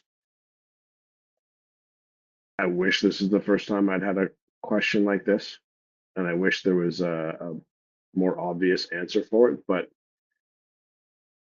I would start with your energy conservation and getting some like occupational therapists, the social workers with the right training can be a really important first step in helping you schedule your day-to-day life and map out where your energy opportunities are, your best windows of energy, of having some energy, and then prioritizing, okay, the first block of energy I'm going to have this week, maybe some meal prep. Then I know I'm going to be exhausted for the rest of the day. Then my next block of energy, maybe it's the next day, maybe it's a day later. The next block of energy I'm going to tackle this issue. Then I'm going to have a period where I'm okay, but not quite as good. So then I'll do some of my paperwork or admin here. Like there is a solution, but oftentimes it requires starting with some sort of journaling or diarizing activity so you can really map out what your energy levels look like on a day-to-day basis and over the course of a week or two. Look for triggers and often, and I was speaking to this in the journaling section, mapping out our behaviors can help us identify previously unrecognized patterns or triggers that could predispose us to having an exacerbation or flare up of fatigue that you were previously unaware of. So I cannot imagine how daunting thinking about exercise must be when meal prep is so tiring. But I promise you, the people who are most fatigued benefit the most from exercise in terms of restoring energy and restoring function. So I would start with getting some support from someone with the right experience. If even if you can't get to us, social workers, occupational therapists, they have the right skill set to help with the energy conservation counseling.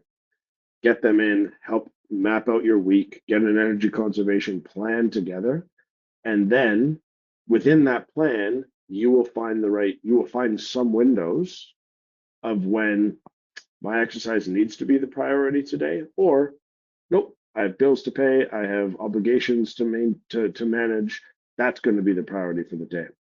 And the secret sauce is the consistency. These may feel like discouragingly small steps, but small steps are really important when you're starting off from such a place of inability.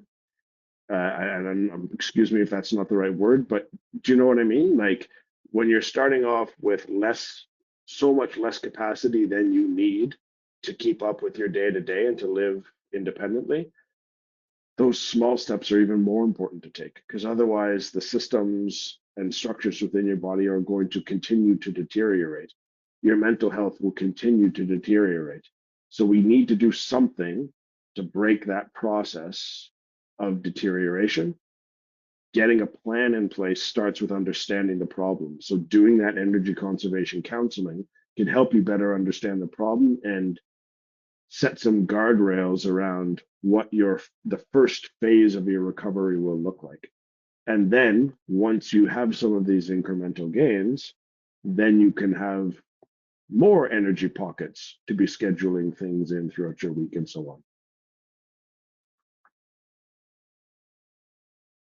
Very good answer. And again, it takes a lot to get going, but again, once a little bit of momentum can go a long way. So it's a good sentiment to have with that. So thank you.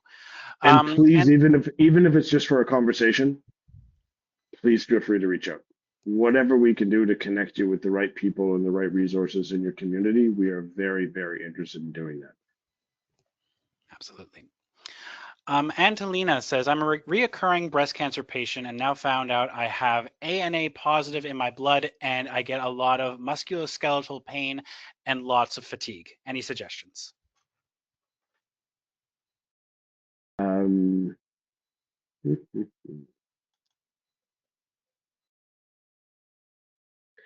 I would probably feel most comfortable digging into this offline when I can know a bit more about medical history, bring in a physician to consult and so on. Because there are so many things, so many questions that need to be asked to fully understand what could be happening here that with respect, would it be okay if we took that question offline? Raise hand for yes. Like I'm even fine to stay online after our session today. If we're looking for some answers right away, I'm very happy to do it. But is that a thumbs up for I get a thumbs up and a heart. Okay. So yes. Okay. So yes, absolutely. Very, very happy to connect, but it seems like it's a fairly complex life circumstance, and I'd have to spend a lot of time asking questions before we could start talking about what the possible opportunities or solutions might be. And that would gobble up a ton of time today. Martha just has a quick follow-up question. Thank you for that. She's in Nelson. Make it easier, Martha. Holy cow. Nelson, BC. Is there anyone that she can connect with there? Again, I'm just going to shamelessly plug the Hope Air connection. If you want to get to us, you can, and probably for free. But I'll leave that conversation with Hope Air. There are the caveats about Hope Air, just I don't think I mentioned it earlier. When they set you up for the program, you can speak more to them. It's for yourself plus a caregiver. So it's not that you have to travel solo. Amazing. It's good. I was a little concerned These for it. these folks really seem to be good at what they do. That's an amazing accommodation. Um, so I know there's a wonderful organization called Callanish that offers a range of high quality cancer support services. I believe they're located in Vancouver, which is a stretch from Nelson. But even if you're not using Hope Air, Peter, correct me if I'm wrong here, even if you're not using Hope Air to get to us, I think, don't they have a series of like smaller aircrafts as well to help people get from like interior and remote communities in BC just down to Vancouver if they Yeah, wanted to access some in-person support there? correct. So with Hope Air is again, I can just encourage it wholeheartedly. Anyone who's interested, go to their website to find out a little bit more. They aren't just affiliated; they're affiliated with a number of major airlines, but they're also very proudly affiliated with a number of volunteer pilots that also own their own small aircrafts. So what they will do is they will donate their time in order to get patient from point A to point B, especially when it's even more rural. So in terms of the criteria, it's just as long as it's more than 400 kilometers in distance, and then getting conversation with Hope Air, they can fill out the rest and get you where you need to be. Short of making trips anywhere, I believe BC has a pretty great telehealth system. So if it's some psychosocial support or some CBT support or some energy conservation counseling with someone who's a trained psychotherapist or social worker, you might be able to find free telephone or Zoom teleconference delivered services that are covered by your local health ministry, even if you're living in a more rural community like Nelson. So that could be an option too.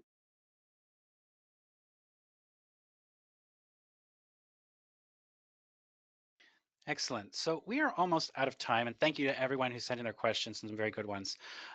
One thing that is being hammered time and time again, I think I'd like to kind of close out about this, is the misconceptions, thinking that cancer-related fatigue is normal, and it's kind of just one of those things. Because it's funny, when I was reading this question, I'm thinking to myself, well, I'm tired too, right? I don't have cancer, I have a toddler. It's luckily not even remotely the same thing, but the fatigue is just a common part of life, especially modern life. And so we kind of think that, well, we're tired, of course, like the sky is blue too, right? So what kind of hurdles do you have to go over to convince people that this is not just a fact of life? I could start with that one if that's okay. Part of my role is being able to engage in and go to different types of cancer conferences, symposiums, and networking, and getting to speak with peers, both in the advocacy world, patients in general, as well as folks who are in pharma, they're in the charity sector, all sort of cross spectrum. What I like to call the Scooby-Doo look, where the jaw hits the floor and the eyes pop out like a cartoon, is being able to they take a look and they go, "You work where?" And then the conversation starts, and there is this huge conception from either the medical standpoint of experience or just their own preconceived notion that cancer-related fatigue is normal. And it's something that you just have to live with. And the unfortunate reinforcement that goes with that really closes people's minds to understanding that it's not normal, it's just common. It's one of the most, if not the most, common side effect following diagnosis as well as cancer treatment, be it either chemotherapy, radiation, whatever the combination might be. And when and if you get a chance that you want to connect with CFS, you'll find out about things like the 10 treatable causes of cancer-related fatigue.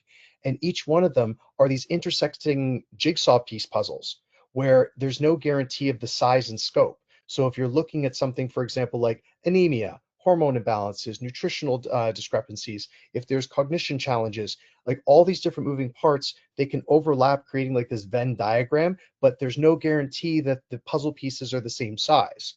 So the uniqueness that you find out about those different moving parts is where our team and ideally anyone who's qualified who can take a look at it, will start to detangle it and start realizing, oh, from your self-reporting and also what we're able to figure out from our side, it's common and it's treatable. So it's not like it's this sentence of you've been through cancer, therefore you must now have fatigue and find ways to deal with it. If I had a dime for every time there's responses of, oh, well, I'll just drink more coffee. Or I went to my healthcare provider and they said, oh, well, you probably just need more sleep. Here's a prescription. And it's not, that's not what's required. It's more nuanced, it's more detailed, and it's nothing against anyone. They're working within the scope of their experience and they see it on the surface level that it is. But, I like to analogize at times where, if my fridge is broken, I'm not going to go to, person X who knows nothing about fixing a fridge. And that's where I need to know that I have that specialization, but then someone to share with me that, oh, this is a fixable thing. It's not something I'm forced to live with. And that's one of the biggest challenges where the mentality has become so commonplace in acceptance, and then offering that hope is honestly one of the most rewarding parts of what I get to do.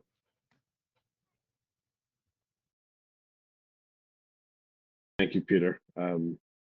To piggyback on a couple of those things. So frontline cancer care providers work tirelessly to make sure the people they care for are as well cared for as possible. Hopefully everybody on the call has a great relationship with their cancer care providers. You've been in those rooms, you've been in those waiting rooms, you've seen how much time people actually get. Because these clinics are so busy, they just, by virtue of their scope of practice, they don't have the time to dig into more complex issues like this. And as Peter was describing, more often than not, when frontline cancer care providers, like, what's their job? The job is to treat cancer. And they have teams of allied healthcare providers that work with them. But again, think of how much time you actually spend on average in consultation with any other team member, allied healthcare provider at a hospital. I'd argue it's pretty short. We spend 75 minutes here for the initial assessment plus a CPET, so it can be more than that. And I know that seems like a long time, but that's how long it takes to really start to understand what might be underlying people's fatigue on a consistent basis. So, due to zero fault of their own, they just don't have the time and capacity to dig into a complex health issue like this. And then, as Peter was saying, inevitably what happens? People get transitioned back to the community, to their family doctor. And by virtue of their perhaps lack of experience, many people have their fatigue attributed to just being a sleep problem.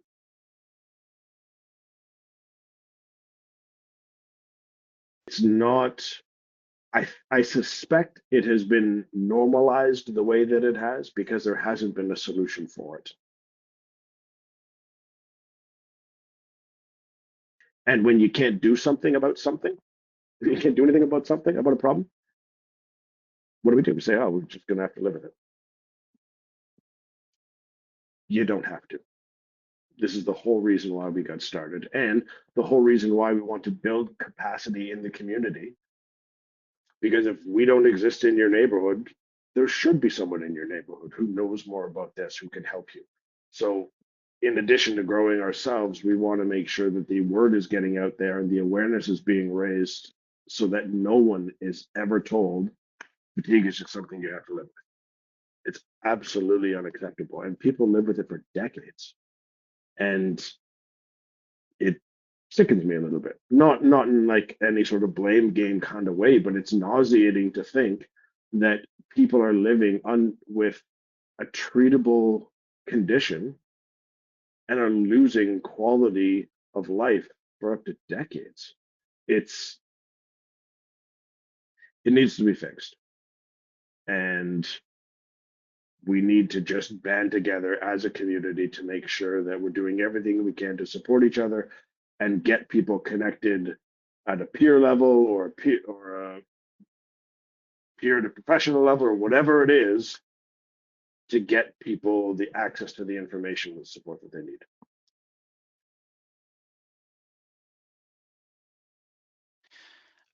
You know, we're looking at the comments that are coming in from people who are on the feed. It's very clear that this is a message of hope that I don't think a lot of people are very used to, knowing that their fatigue is treatable as such, and it requires just a little bit of specialization. And so I think just that alone, I'm very, very thankful for you, Scott and Peter, to come on here and to discuss this extremely important issue, and to give people, you know, a little bit of hope and a little bit of a starting point as well, to really kind of get this ball rolling and hopefully start feeling better, knowing that it's not just a fact of life, that this is a treatable thing. So thank you deeply for this conversation and for the last couple of days. It's been a very eye-opening and very very hopeful webinar. And we're not used in the cancer community to being hopeful all the time. We understand how it is, but on this aspect of it, at least we know that there is something that you can do, and that there are people out there to help that will definitely be connected with. So thank you so much for your time and for your energy. It's absolutely our pleasure. And like I started each of my pre-records with, thank you for making space for this conversation. It doesn't get, it's crazy. The most common health issue experienced by people living with and after cancer isn't spoken of at every level of our healthcare system. Mm-hmm. So having incredible organizations like yourselves make space for it and connect people with information that can help them, the importance of it can't be understated. Mm-hmm. Or can't be overstated. All right. Thank you. Mm-hmm. I'd also like to extend a thank you to everyone out there right now listening in, and because this has been a journey. It's been a very long webinar series, and for those of you who stuck all the way through, thank you very much. But luckily, for those who didn't stick all the way through, you don't have to, because if you registered for this, we will be sending a copy next week of the complete series, a link to YouTube, a link to the slides, and of course contact information for cancer fatigue services, so you guys can get the ball rolling on your treatment as well. But thank you very much for listening into this conversation. Your support is very welcome, so thank you very much. I would also like to thank our sponsors, AbbVie, Amgen, AstraZeneca, Eisai, Bristol Myers Squibb, Janssen, and Merck. It's because of their continued support that we can host the CCSN webinar series, and thank them for their commitment to our educational endeavors. And of course, we are not done the winter series. Our next one is next week. We're hoping to do one on endometrial cancer, and we do have webinars running all the way up until December 14th. For those of reoccurring listeners and viewers, Rob Rutledge will be capping off the season on December this week once again. If you don't see our emails in your inbox, make sure that you're registered. We do use a third-party email service. If you are not find yourself registered, go on over to our website, CSSN. Sorry, not CCN, survivornet.ca/newsletters. You can register there. And if you want to check out all our webinars up to date, see survivornet.ca/webinar or CCSN's YouTube channel. So with that, thank you, Scott. Thank you, Peter. And for everyone else, we will see you on the next one. Thank you so much. Bye, everyone. Bye-bye.